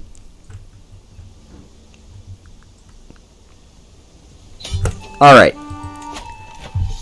Concede, you motherfucker. This war has been going on for 3 years. I gain a bit of fame for that, and the county. There we go. So, greetings, Jarl Haralder of Viking. Blessings upon you and your house. You are a much greater foe than I imagined. In order to put an end to this bloodshed, I will comply with your demands. Okay, so... Yep. We now have this county, and we've expanded. Oh no. I'll bet it was going to be a son, too. God damn it. Well, there goes a potential heir. Alright, let's wrap up this fight. And they're at it again with their attempts to besiege. Alright, we're gonna try and just fight them. This is also telling me I'm above my domain holding.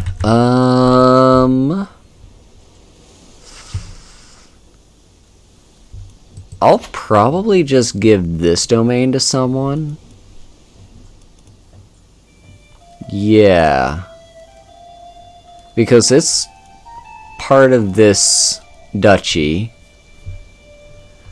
It's gonna cause me some issues right now because there's low control since I just took it over. And probably the best thing I can do... Yeah, it's also not my capital, nor is it the de jure capital of this county. So I will grant it to someone who deserves it. Well, one of my champions. Sure, you can have it. Let's just make sure you're generous, arbitrary, compassionate. Perfect! You've seen the right man for the job. So there you go. Now let's sail. And kick your asses one more time. How many times do we have to teach you this lesson, old man? Wow, we actually killed them. We lost 15 people. Alright. Enforce my demands. You no longer have that claim. You've lost your rights to this county. And you're gonna pay me for this. And I gained some prestige. So there we go. Greetings, Jarl Haralder of Viking. Peace be with you. I know when I am defeated. It seems I am left with no choice but to comply with your demands. Alright. Now, do we go help in this holy war? What's the war target again? It's that one.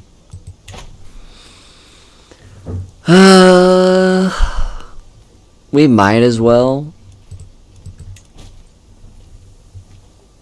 We might as well. We have the strength to help out. Let's just go. I don't want to sail right on top of them, so we're gonna go like that.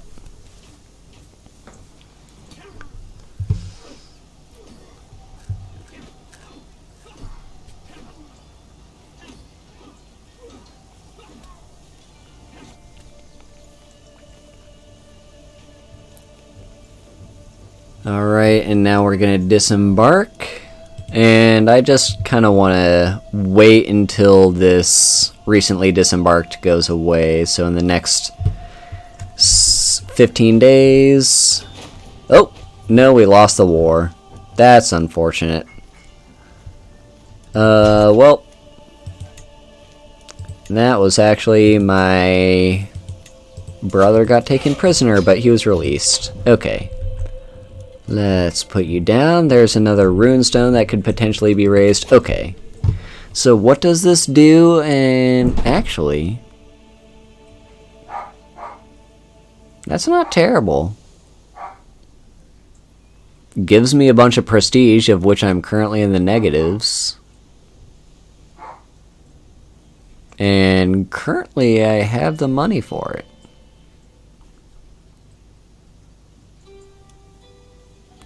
Yeah. Let's raise ourselves a runestone. So, rocks through the ages subject. Every runestone tells a message of some significant event in the life of the commissioner. From the smallest peasant to a jarl like myself, the stone records all. What shall this monument speak of? So, maybe my vanquished foe, Jarl Knud, that I just won a 3-year war against. Or, yeah, no, we're not going to do that. So yeah, let's raise this runestone for my opponent in that last war. Alright, now I've decided what to put on my runestone. The question remains, where to place it? Memorials to victory, such as my triumph over Jarl Knud, are a constant reminder of a war's glorious end. They are best placed in areas that require encouragement to cooperate. Of course, 1 or 2 spots do spring to mind. So, what are our places? So here, we could put that. That would give us control growth. We could also put it... What's that? It looks like this county right here. So that would gain control growth. Or... Vestfold, this county. Probably... So they are very low control right now at 17. They're at 100. They're actually at 83. Well, we'll put it over here. So there you go. New Conquest Runestone for the next 50 years. Cool. And we could hold a Grand Blow if we wanted to. Remind me what that does exactly. Gain piety. Popular opinion. Nah, I don't feel like doing that. I want to spend my prestige on more important things. Like, for instance, building up my counties. So, we've got... Okay, first, I'm actually going to move my capital to this place just to make things easier, because technically this is supposed to be the capital of the duchy. Let's build a war camp. So that's going to give us a bunch of levies, more knights, and make our knights more effective, as well as heavy infantry. We don't have any skirmishers yet, and actually we hang on, here it is. We only have 4 champions. We could have up to 11, but we don't have enough people in our court for now. Anyway, now that's done, and we've done pretty well for ourselves. Let's take a look at our next prey. So we want this region. We're not worried about England just yet. Well, let's expand up here before we worry about Denmark.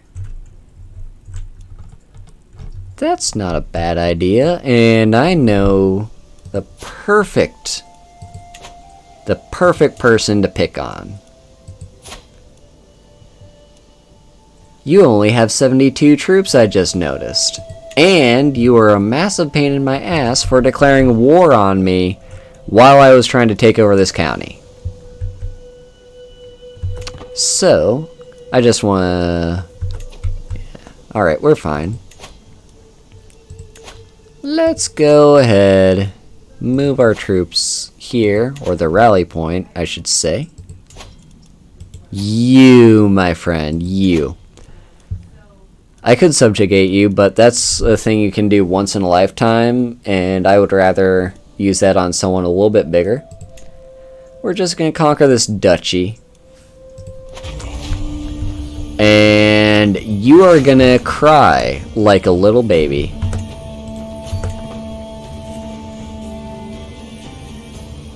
Love this Viking music. Oh yeah. Okay.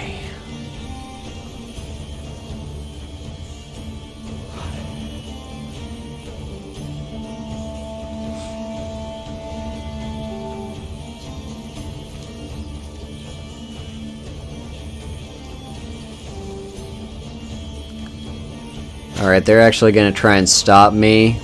Mostly just because they have no other choice. And look at that. We won. We captured them. They managed to kill 7 of us. Yep, this war took 2 months, and you're gonna hand over your title.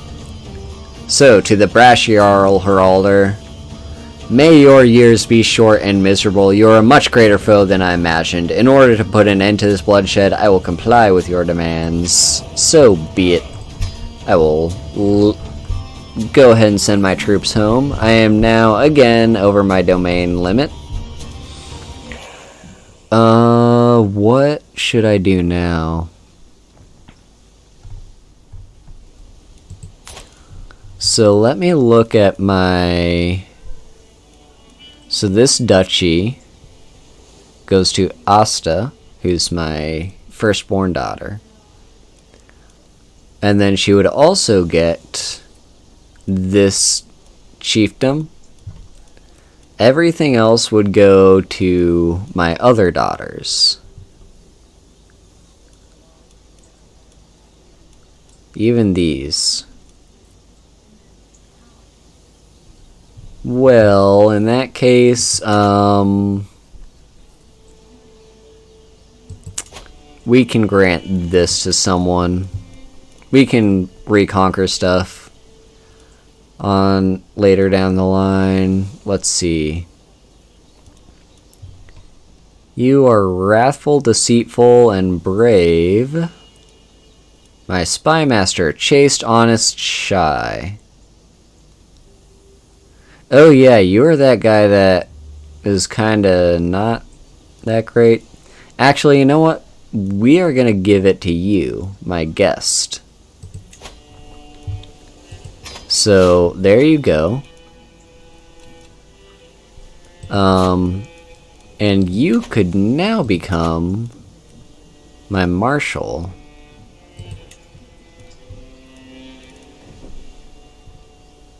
Yeah.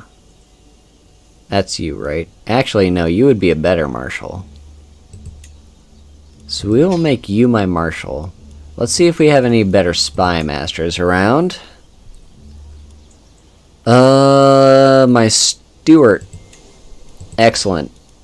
You are a terrible steward. Let's see if we have any better stewards around. We do, but not anyone that's doing anything that I care more about. What about my chancellor? The difference between 6 and 2... I don't know. I would rather have a bad steward than a bad chancellor, I feel like. Correct me if it's wrong. Also, I know what the rightful liege thing is. Basically, the game's saying, oh no, you just have a duchy title that technically is just this bit right here. So if you have any vassals in, say, this region that you also control, they are going to be like, well, we're not your rightful liege, so we might want to rebel against you. To which I say, no. I could actually create this duchy as well, if I had the gold for it. It would make passing around titles a lot easier, but I'm not going to bother with that. Okay, so you are now available. So martial and intrigue. You'd be good at either, so sure, let's just make you Marshal. You know what? Yeah, I'll educate you myself. So, next place we might want to go for is right up here. They do have a few alliances, but you are currently 66 and close to death. Oh. It's Minra wants me to hydrate, so I will do that.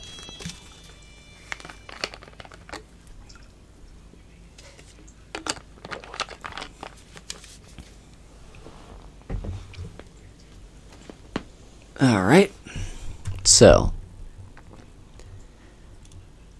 His combined strength, honestly, they're pretty weak. Even with his two allies, 400, 300, yeah. We could take you on handily. Is that something we want to do?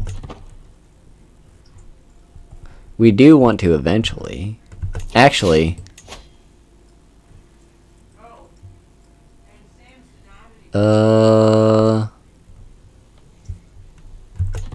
we might want to keep an eye on this.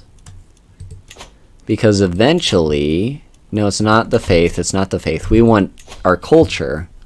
We eventually want to become feudal. Currently, you're the cultural head, King Bjorn. And you are working on city planning. It's going to take about 71 years, and it's going to give us a bunch of new things we can build.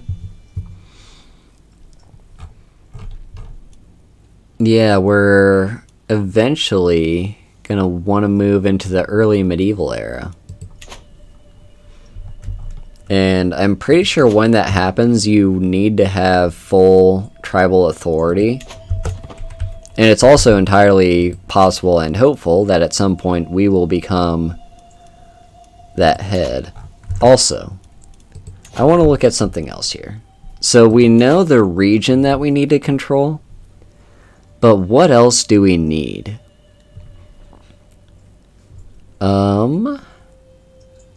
So this is all what happens. What do we need though? So we need the Kingdom of Norway, the Kingdom of England, and the Kingdom of Denmark. Well, Norway is what we're currently working on, isn't it? So this is the entire Kingdom of Norway. We currently only hold 16... we currently only hold 6 of the 16 counties that we need. And we are going to need a second duchy title. What I'll probably consider doing, since this right here is 3 counties, all controlled by the same person, I might save up and use my once-in-a-lifetime subjugation war on this person. That might not be a bad thing. It also might not be bad to do that to Denmark. Especially since they're very weak right now.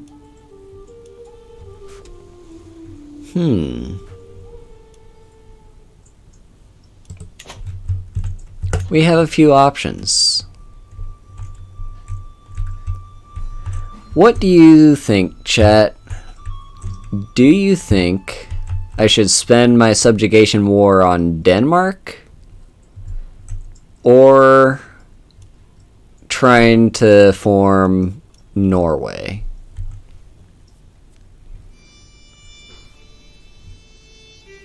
Either way, we're gonna eventually have to take a few steps back before we can take some steps forward, because I know I'm going to die, and without a son, I'm 32 right now, but I will die eventually, and without a son, my kingdom is gonna get, well, my realm is going to get split up between my multiple daughters.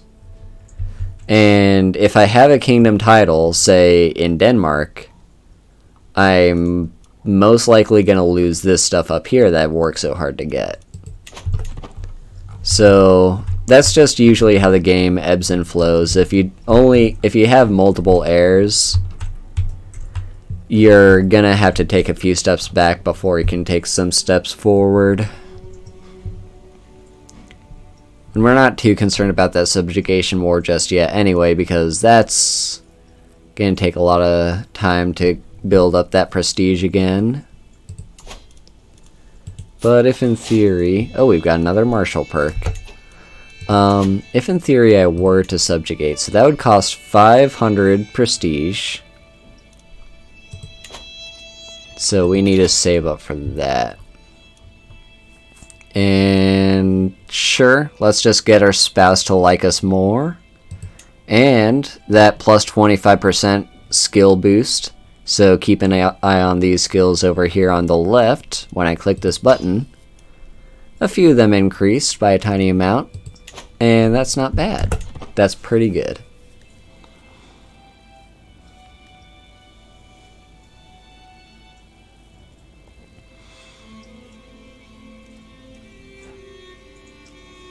We can probably speed up time just a little bit.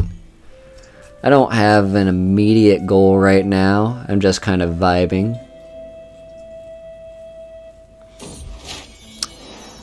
Hallelujah! Oh yeah. Let's drink to that. Oh yeah. That's good. That's good for us. My concubine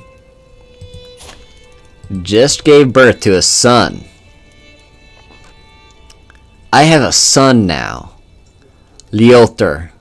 We're gonna call you Liotr. That's a fun name to say, Liotr. So praise Freya.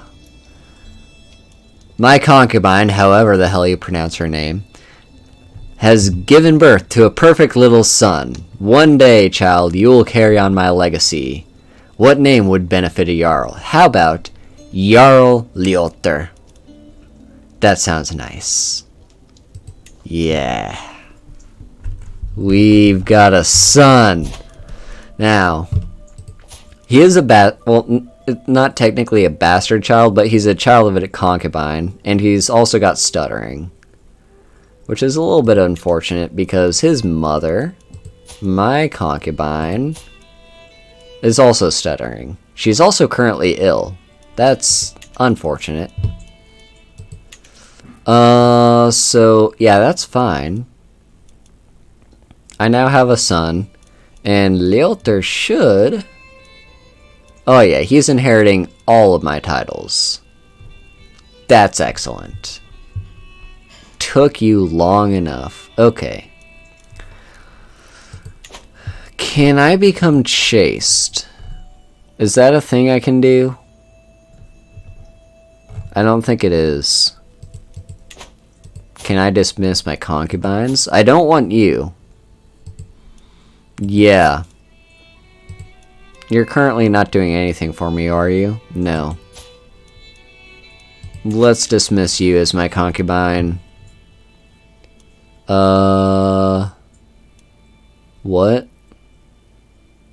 Oh, she would go back to his court. That's fine. Yeah, you're not doing anything good for me, and anything to reduce the likelihood of me giving birth to another child is good.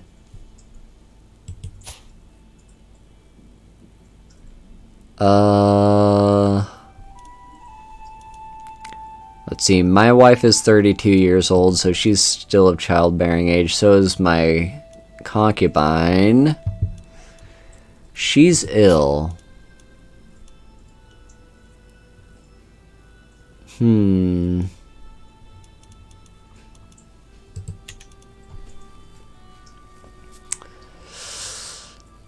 What do you say, chat? Should I do the heartless thing and dismiss my concubine now that I have a son provided for me?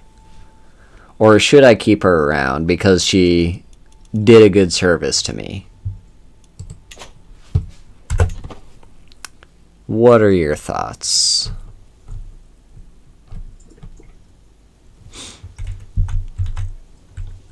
Yes. What's yes for? It's a one of two options. I'm assuming you're saying yes to the first option, but the problem is I completely forgot what the first option was. um, well, my prisoner died in my dungeon. Speaking of, I do have you in my dungeon. You have literally no money, good sir. No, just yes. You want me to dismiss her and keep her around because of the service she did for me in providing me a son? That could be a little difficult to work out, but we might be able to manage.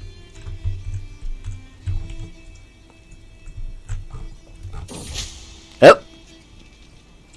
What's this? My chancellor has worked hard to convince our neighboring realms and vassals that the peace treaty I entered with Jarl Knud is flawed, illegitimate, and unfair. Okay. So he actually ended my truce with this guy down here. So if I wanted to, I could totally go to war with him a second time.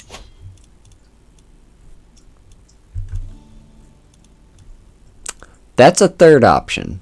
So I mentioned before we could use our subjugation war up here, or we could use it down here. But option number 3 is we could subjugate here, because I'm pretty sure, with our North Sea heartlands, yeah, see, this region that he controls is also something that I want to have eventually. So we've got a few options. It's also, we could invade England.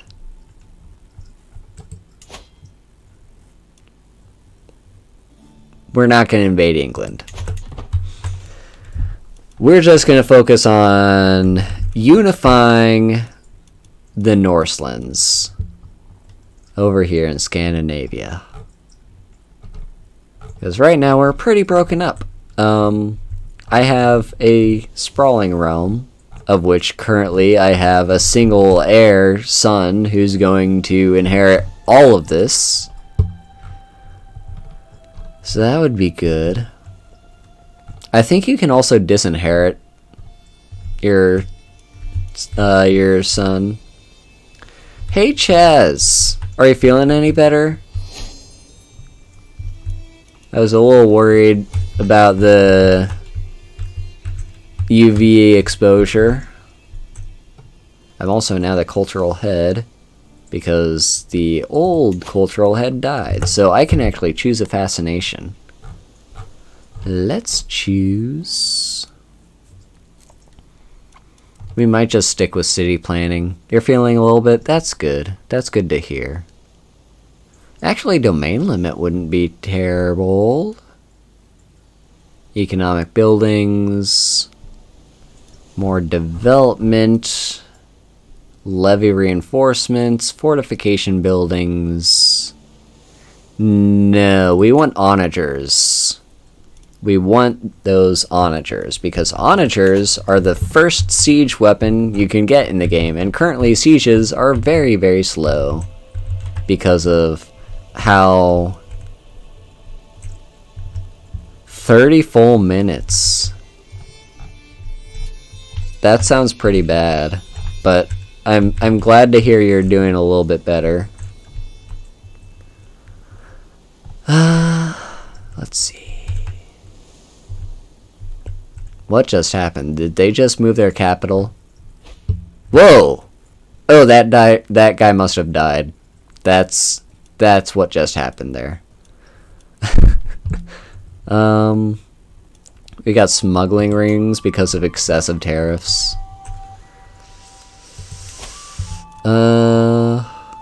We could still pretty handily take you in a war if we wanted to.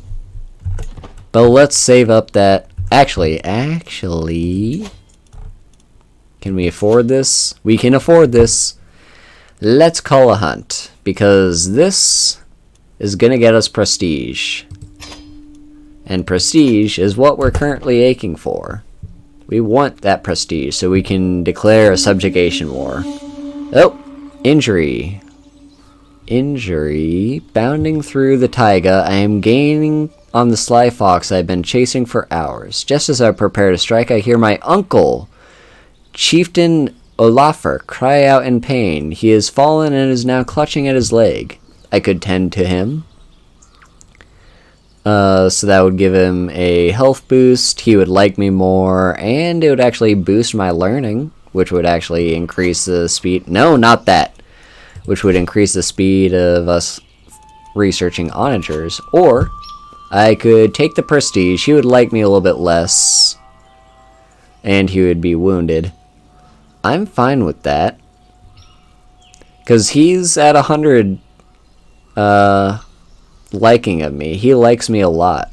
So I'm fine just leaving him in the dust just so I can get that 150 prestige. It's telling me about that Grand Blah again. I don't care about that. The hunt is drawing to an end. We mount our horses to leave the taiga behind as the servants prepare the fox and the other game for the journey back. In spite of our difficulties along the way, the hunt went very well. And I gain more prestige. Oh, we're getting very close to that subjugation war. We have a new alliance. Who even are our allies? Why? Why are we allied to them? So we're not going to be able to subjugation war them. That's what you're telling me. That's a little annoying. Hey, we got a new perk. So first, our third daughter is ready to be educated. So we've got diplomacy and learning. Diplomacy, learning. She's a little bit better at diplomacy. Let's find her a good diplomat. My Stewart, he would do well. So let's have you educate my daughter. We could actually go on some raids, but I think it's not worth it for the prestige. Actually, it might be worth it, because I think we gained prestige. Peace acceptance plus 10. That's very excellent. That's excellent.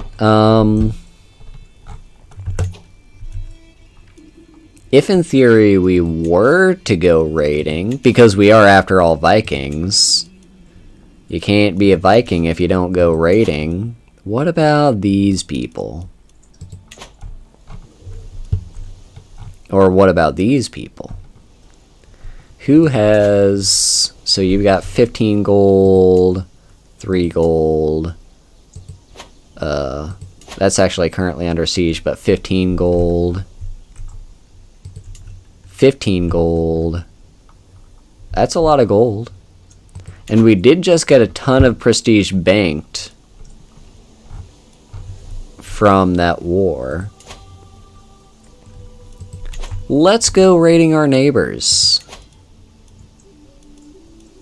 Let's first move our rally point and raise them as raiders.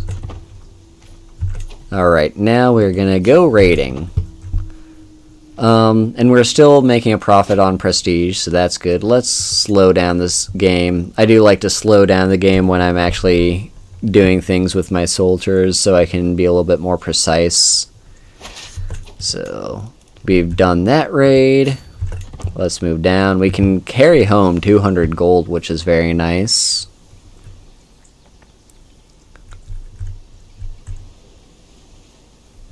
Okay.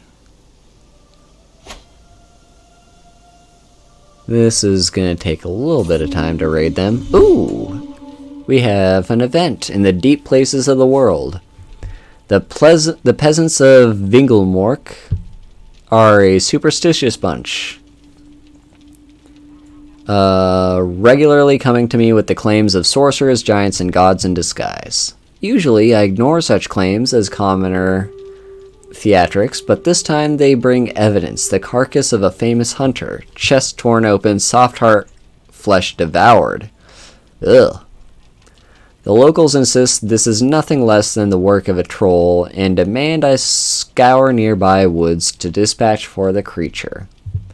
So, I could go off with a band of warriors to kill it myself.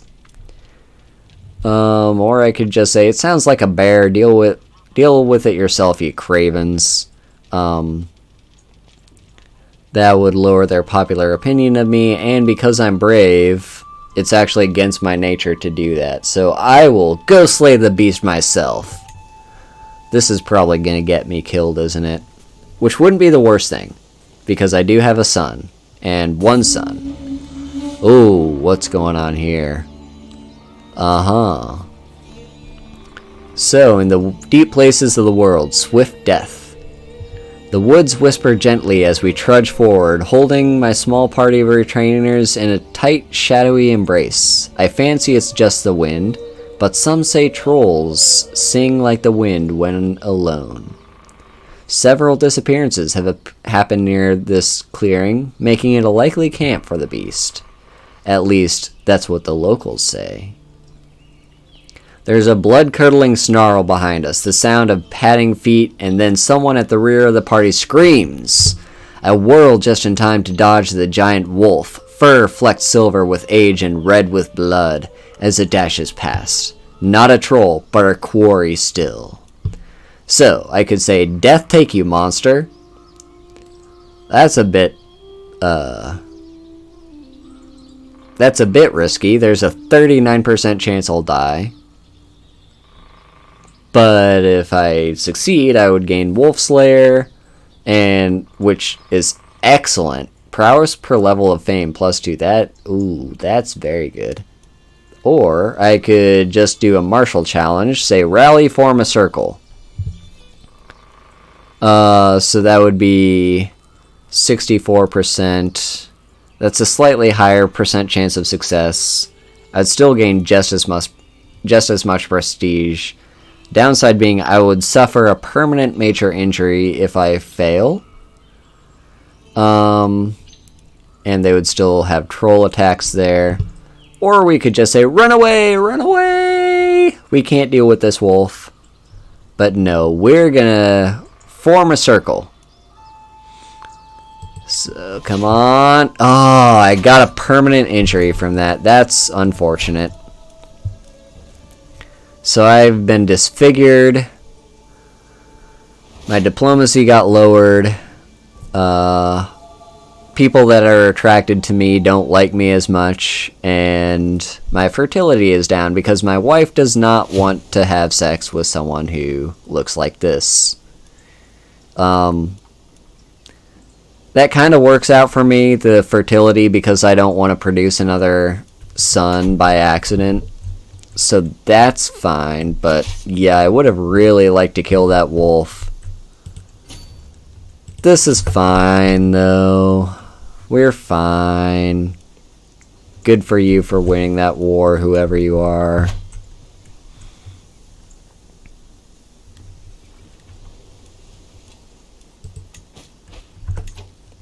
Oh, we've got a challenge we could do. Well, I wouldn't mind doing that.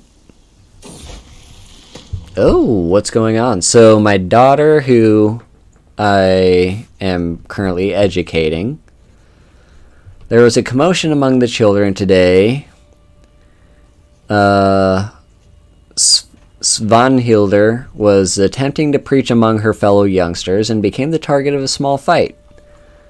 Her sister, the one that I'm actually educating right now, intervened and managed to stop the fight before anyone got hurt. So keep in mind this is my current stress level. So if I wanted to, I could change her trait just for taking a little bit of stress. So right now you're focusing on martial. You're currently calm, which is fine, but that's not a great martial trait. I could make you brave, which I currently have. That's martial +2, prowess +3, and it's virtuous to Asatruans. That's pretty good. Or I could make you zealous, which isn't the worst thing either. But yeah, do not be afraid. Charge in when you have to, my daughter. I just made her brave. Alright. Ooh, we actually took a prisoner during that raid. You're worthless. You're absolutely worthless. Are you any good? Can I recruit you to my court? You got a decent learning stat, I guess. But you're not better than my current counselor. We might just hold you in case we want to hold a feast. And of course I'm talking cannibalism. Let's just keep raiding. We're not yet ready to head home.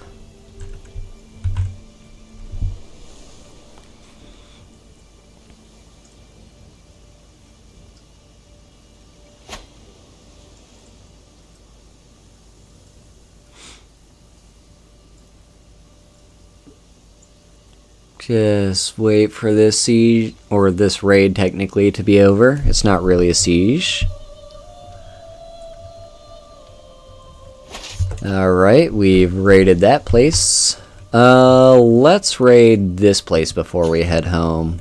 I guess technically we're gonna pass through our own territory, so we will be dropping off our loot, which is fine. But yeah, let's raid one more place before we're done raiding.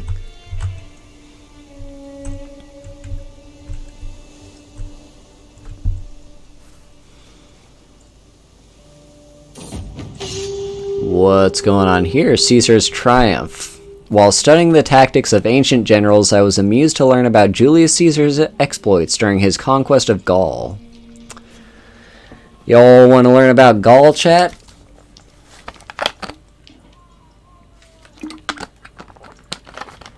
Well, too bad if you don't, because we are going to anyway. I'm going to read this.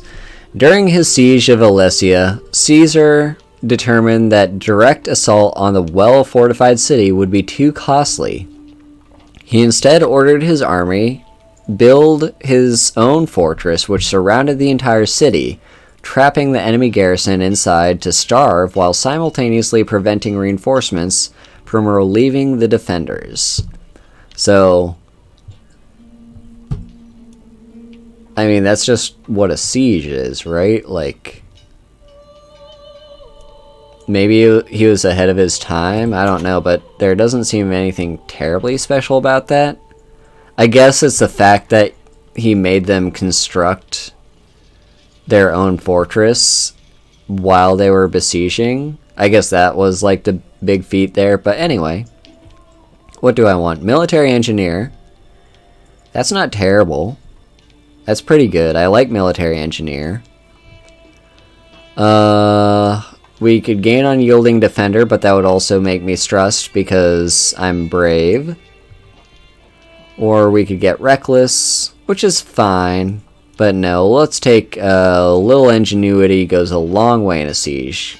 Get that military engineer perk. Awesome, there we go.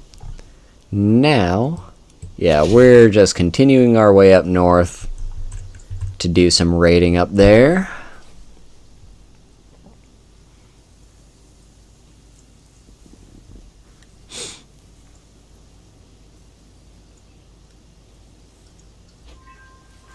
Yep, passed by through our own territory, so we dropped off this loot.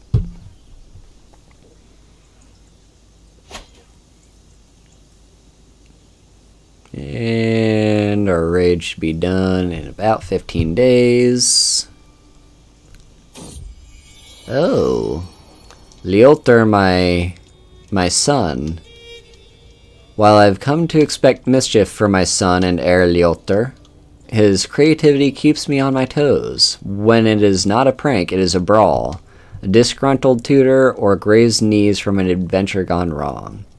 So, he's rowdy, which means he's good at martial or intrigue, so he could take after me and be a good martial leader. Or he could potentially be someone very good at intrigue. Maybe do a bit of assassinations. I did commit one assassination down here south that gained me this entire county, or gave me the opportunity to gain that county. And we actually got a prisoner from that siege. That's good. What are you worth? Ah, 25 gold. Bargain. You can have your, I'm assuming it's your daughter back.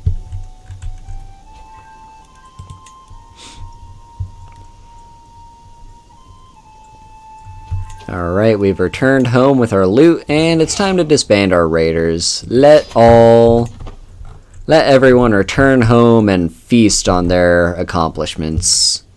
We gain a lot of money out of that, and a bit of prestige. Alright. And we're actually very close.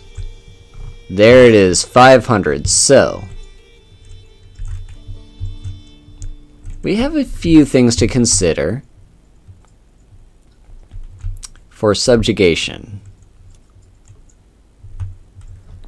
Yeah, 25 gold for a child. Yeah. Also, hi, Mathis. We're not going for the day-in-law. No, sir. We're not doing that. And we can't go for these people up north because for whatever reason we're allied to them. I don't know why, but we are. So, probably this would get us the most. Oh, we got a hydration check.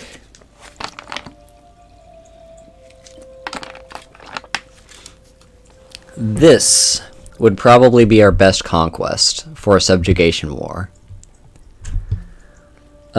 Because, first of all, this person is a child and therefore not very good at anything. They do have a few allies. Let's see what their combined strength looks like. Or maybe this is their combined strength. Where do those special soldiers come from?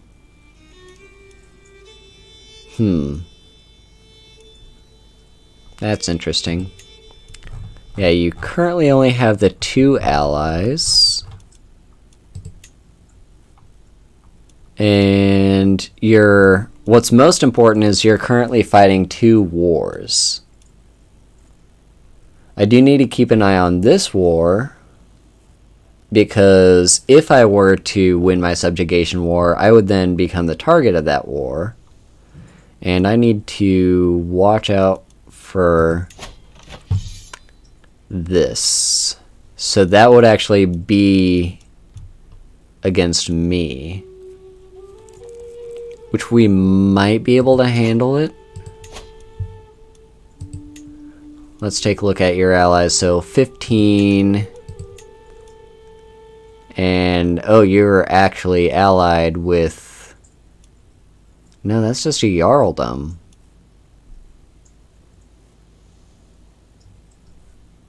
What are those special soldiers? Where are you? Where is this? Over here in Estonia? Who are you? Why?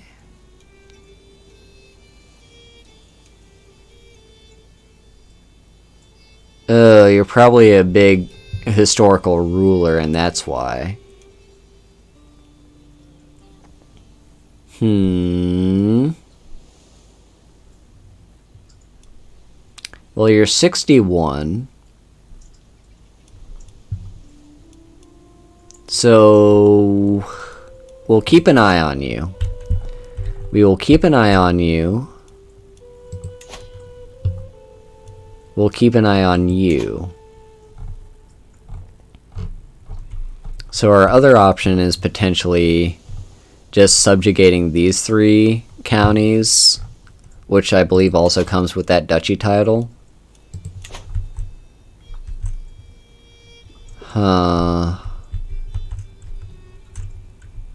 It's something to think about.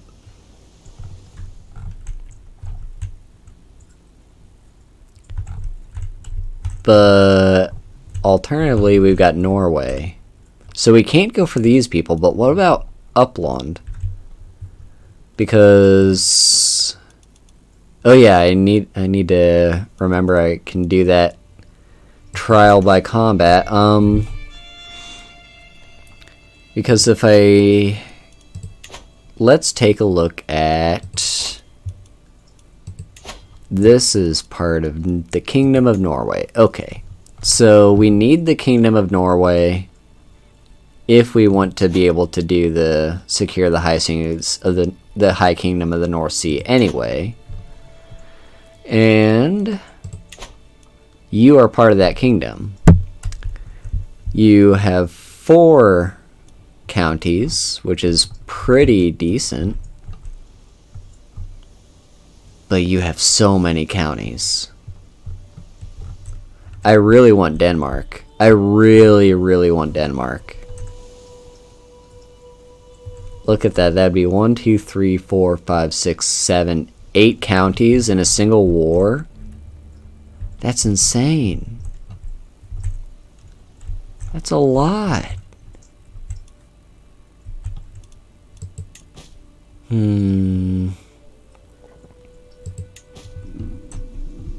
Yeah.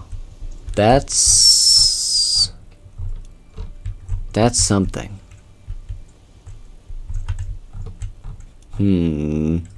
Why is Italy here?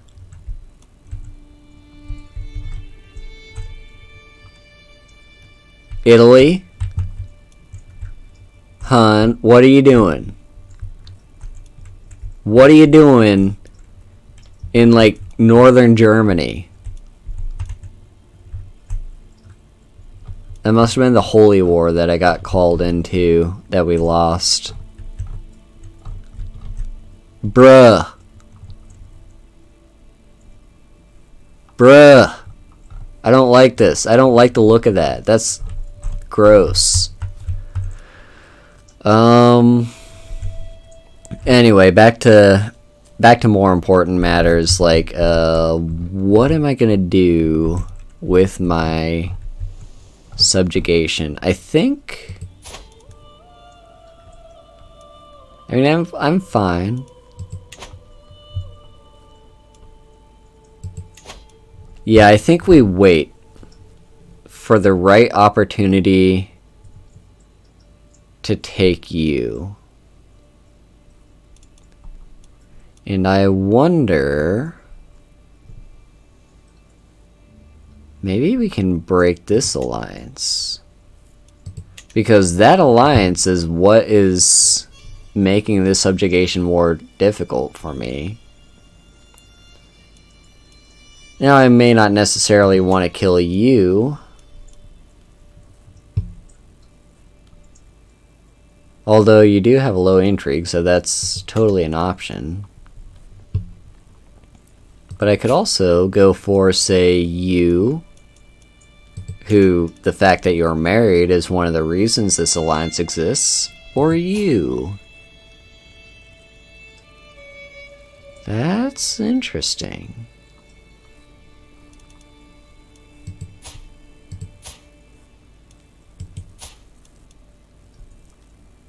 Let's attempt to murder.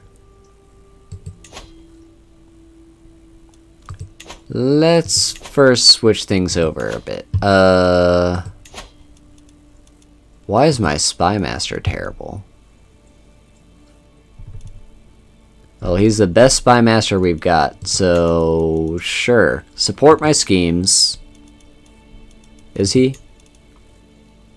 No, technically my chancellor.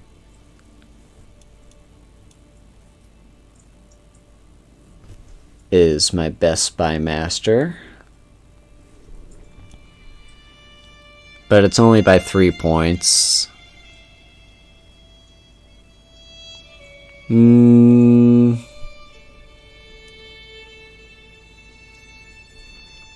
Yeah, I'll just leave you as my spy master. It's not that great. My wife should help me out quite a bit though. +7 right there. So now my intrigue score is 15. And I do have quite a bit of money saved up. So, let's go back to this screen. I could attempt to assassinate you. which probably wouldn't be that difficult because you only have 3 intrigue. You do have a spy master somewhere, but you're a child, so you're fairly easy to assassinate. But the point is, I don't want your round to be split up. Let's see. Yulva.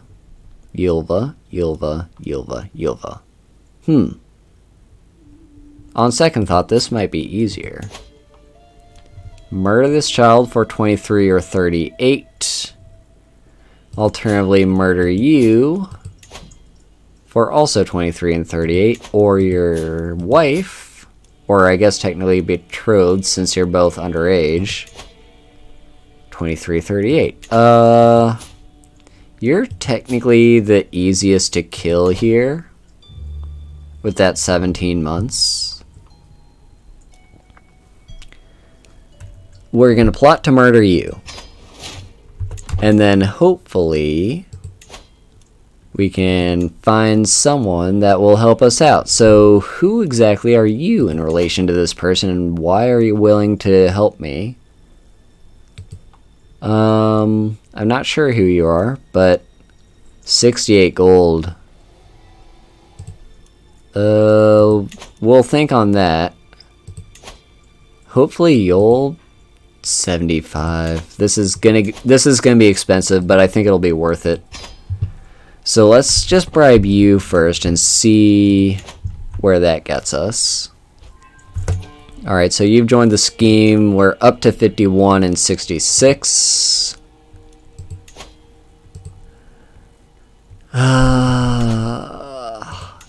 Yeah, I'll bribe the petty queen of Scold.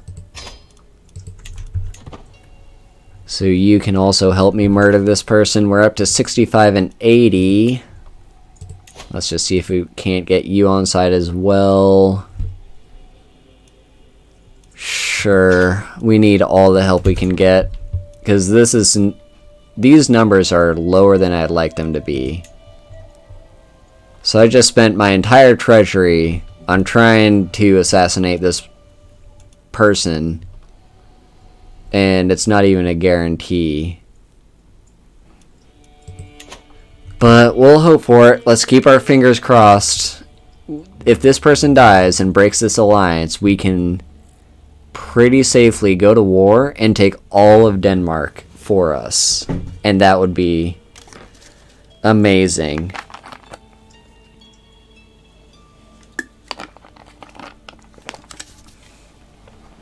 Come on. Come on. Keep those fingers crossed.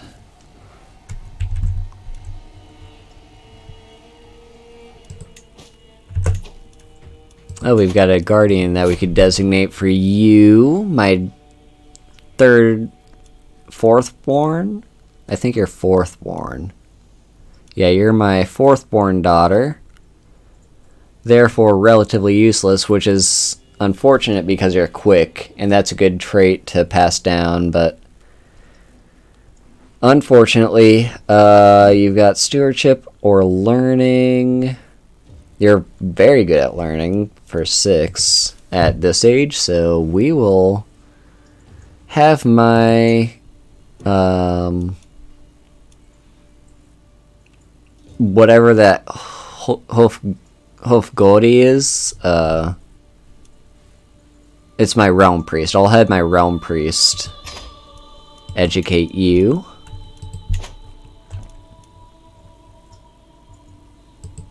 What's this trial by combat? So who is this chiefess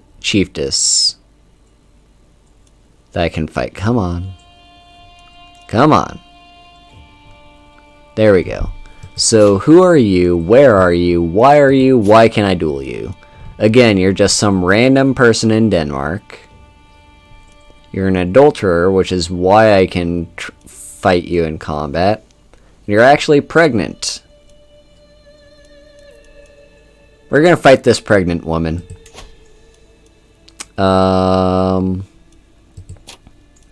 We could do humiliation, weak hook, or gold. It seems we can't fight her to the death.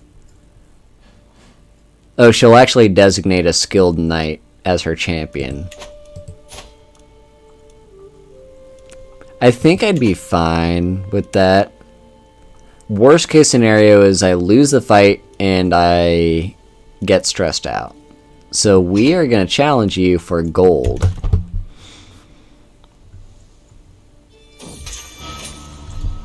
Okay, so trial by combat. So this is her knight that's fighting in her favor, Freyr. I arrive in the designated spot near Viborg in good time and find Freyr is already waiting for me along with a small entourage of witnesses.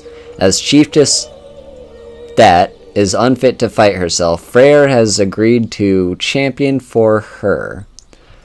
The formalities are brief. We all know why we're here and we're long past the point of talking. Weapons are handed out and our retinues retreat to observe from a safe distance. May the best man win. Alright, let's strip off our shirts and get ready. For a few brief moments, Freyr and I pace in lazy half circles, each watching for an opening. I lift my mace, ready to defend myself, while he clutches his axe firmly to hand. This fight may only be till first blood, but that doesn't ease my nerves. With a sudden twitch, our bout begins. Freyr pulls back from my every blow, letting me attack without getting another solid hit in. It's not long before I can feel myself begin to tire. So he's playing very defensively right now, and basically wants me to tire myself out so he can have an opening. So I can basically keep probing him for attack. Hope he'll eventually let down his guard, so that's a medium chance of success and a medium chance that I'll get injured. And for him, it's harder for him. He has a very low chance of success, but he's also not going to be injured currently. This would actually lower my stress. Because I'm calm. Basically, I play the same way he does. So I focus entirely on fending him off. So we're both high defense. That wouldn't be too bad. And then this is I making fun of his poor level of fame. That doesn't really do anything other than stress him out. So yeah, we're gonna lower my stress and just play it defensively right now. Okay. My mace is a better protector than any shield, parrying, countering, and guarding against Freyr's every move. Wherever he moves his axe, my mace is there, waiting. Freyr shifts into a defensive stance, his axe forming a damn near perfect impenetrable wall of perfect parries between me and him. My form is good, with only small errors, and Freyr's stance is passable. My opponent is still holding off my blows well, but he seems close to faltering. Okay. So, better men than you have died trying to break my guard. This is again me just being entirely defensive. I could say I'll show you how I lift a mace. So that's a confident attack with skill and poise. I would make a series of well-placed strikes, basically testing his defenses and maybe trying to break through them. That'd be a medium likelihood of success. And we've got this one. So that the best you got. You can't even hit me. So that would be tire out my opponent, playing defensively for time. You allow Freyr to tire himself out while I stay fresh. It would become harder to injure myself. Low increase to success chance, no increase to risk injury, and I would lose more stress. Let's do that. Let's see who can endure this fight the longest. So we're gonna have you tire yourself out here. So time and again, I backpedal, dodge, and weave, always keeping just within tempting target distance. Soon, Freyr is showing signs of exhaustion. Spotting an opportunity, Freyr lunges forward and headbutts me hard in the mask. I reel backward, wrong-footed. My form is decent with some lapses, and Freyr's stance is failing. My opponent's guard is fierce, and I feel far from victory. Okay, well, I tried to play at his own game, but he's pretty good at this. So, currently we both have these dual handicaps. And he actually has a high risk of injury and a medium chance of success. So what can I do? I could gain a little bit of stress to harry him with a furious onslaught. That's high increase of success, but also high risk of injury. I could continue playing defensively. That would again lower this, but right now he's at an advantage in this fight. Let's go with this. Just show you how I lift my mace, make a series of well-placed strikes. Very safe. And I was victorious. So confidence is half of any fight, and I throw out fluidly rapid thumps with all the confidence of the seasoned expert. Freyr does his best to ward me off, but he's entirely on the defensive, and his guard is only getting weaker and sloppier with each blow. With the opportunity presents itself, I knock his axe flying with one crushing thwack, and like that, the bout is decided. I get my yield before I've even entered my backswing. I am victorious. So I won this single combat. He is now wounded. And there we go. Resting easy back in Oslo, I exult in my success. My mace laid across my lap. In an ideal world, I'd have been able to land the winning blow squarely on Chiefess her. Sadly, it wasn't to be. Beating Freyr to a pulp would have to do instead. A sack of silver rests against my shin, the satisfying weight a testament to justice well served. I had each coin counted one by one in front of everyone before we rode home. Yesterday, we put our quarrel before the gods, and the gods answered wisely. So we got a bit of money out of that, and that's all what that matters. Oh, and my firstborn daughter is now of age. So she's an adult. From the longest time, I was hoping the good tutelage would be enough to teach her the intricacies of administration. All efforts have come to naught, however. Few would be impressed by her understanding of the subject, but she has at least developed a sound grasp on the basics of management and the beginnings of a sensible frugality. They do grow up fast, so she's rank 2, which is pretty terrible, but it's not the worst, I guess. At the very least, she's completed her education. And she can marry. Which is important, because we want to keep an eye out on those alliances. What's a good potential alliance we could make? Who are you? Where are you? You are all the way over there, just a random county? Over in Finland? Not really worth it, I don't think. Tell you what, I do want to keep you matrilineal. Just in case something happens to my son, you are going to be my heir. So, who would be willing to marry matrilineally? So this person would potentially forge an alliance with Estonia. So that's interesting. Something to think about. That's just some random chiefdom all the way up north.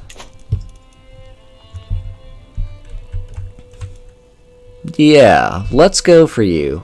You are chaste, which is a little bit unfortunate. Means you're less likely to produce children, but we'll go for you. Matrilineal marriage, you'll barely accept it.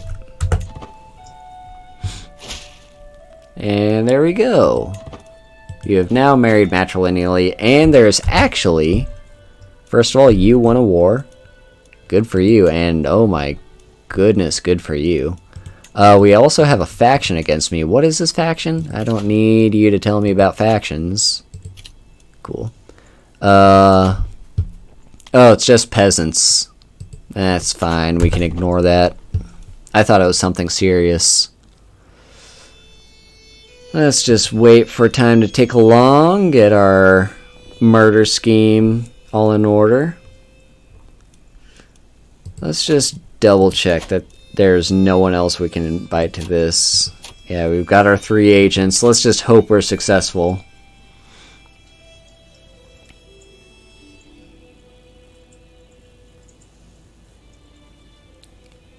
Alright. Time just keeps passing along. Oh, my counselor died of cancer. That's unfortunate. I think I already knew he was on his deathbed. Sure, you're someone we could recruit for very cheap as well. So you can be my new chancellor. Good for you, my friend. Good for you. Let's just keep time ticking along.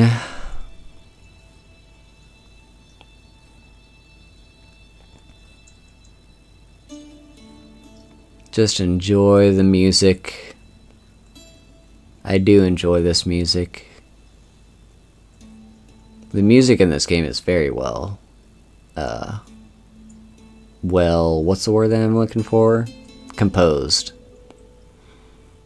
It's very nice. And it's time for the assassination. So, the time has come. My agents are in place. One of them will pay the assassin the very night the deed will happen. Another will ensure the wall is unguarded. A third will leave a subtle trail of candles to this guy's bedchamber. Everything is in place.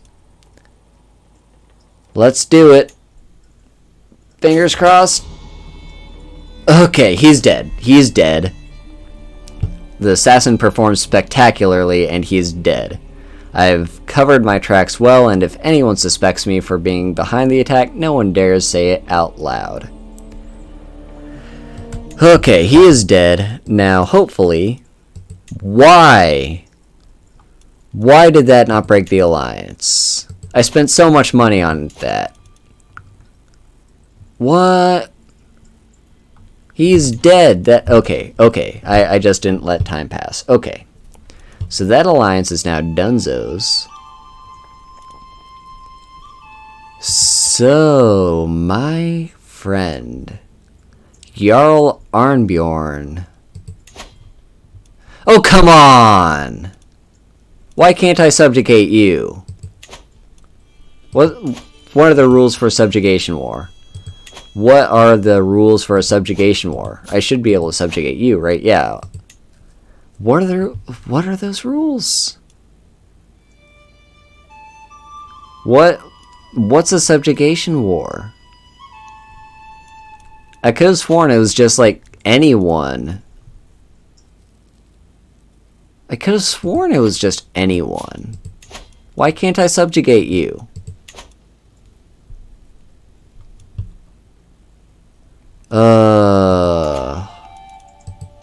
That's so annoying. I put so much time and effort into trying to kill that person to break that alliance, and I can't even subjugate you? What bullshit is that? What bullshit is that? Why isn't it an option? Maybe I need to learn what subjugation wars actually are. I should be able to subjugate you, right? No, I can't. Of course I can't. Why would I? Why would I be able to subjugate you? Yeah, I need to... We'll probably subjugate you then. But for now, I think this is a good place to save. While I later... Yeah, we can override this save.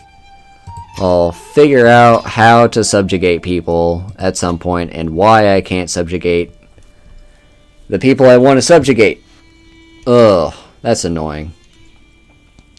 But for now, this is an excellent time to end the stream.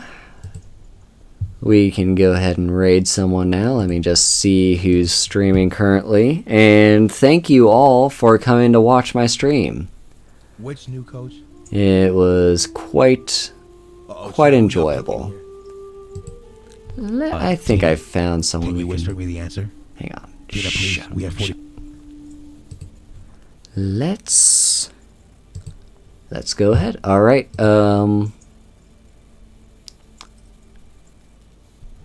Yeah, thanks for stopping by, Karaku. And I heard you're going to be streaming tonight, so hopefully I can stop by and see that. I am planning on it. Thank you all for showing up. Let's get this.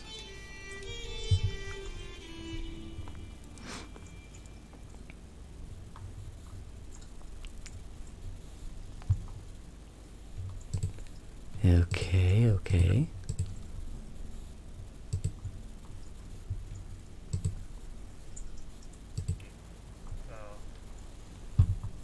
I have to see. Oh, really? Nice. That's really cool. Holy moly, what? Haru Hayes. You didn't have to. Thank you. Hello. What a pleasant surprise. I was not expecting that. I hope you guys are doing okay.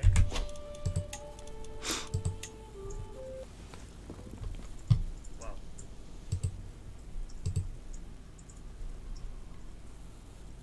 Okay. How's everyone doing? I was not expecting this. Very pleasant surprise. Thank you very much. As always, you the best. Okay. Once I get out of this mission, I'll be able to, like, address people properly. This is just, I'm getting really frustrated. Alright. Here. Just need to get these dang pliers.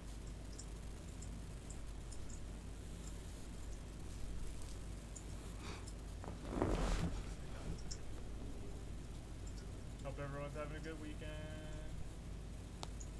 Resident Evil 8's coming out in a few weeks. I'm excited. Ow, okay, thank you for hitting me into the room. You rock. You're a good person.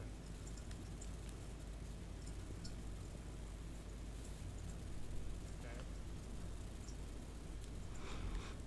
Please tell me you're gonna leave. Please leave.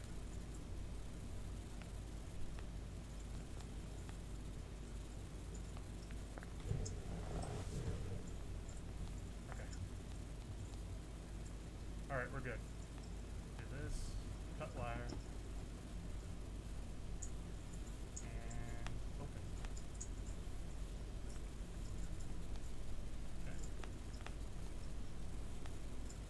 Next we want to pick up. Key. Monsters are coming out. Okay. Get off. Get off of me.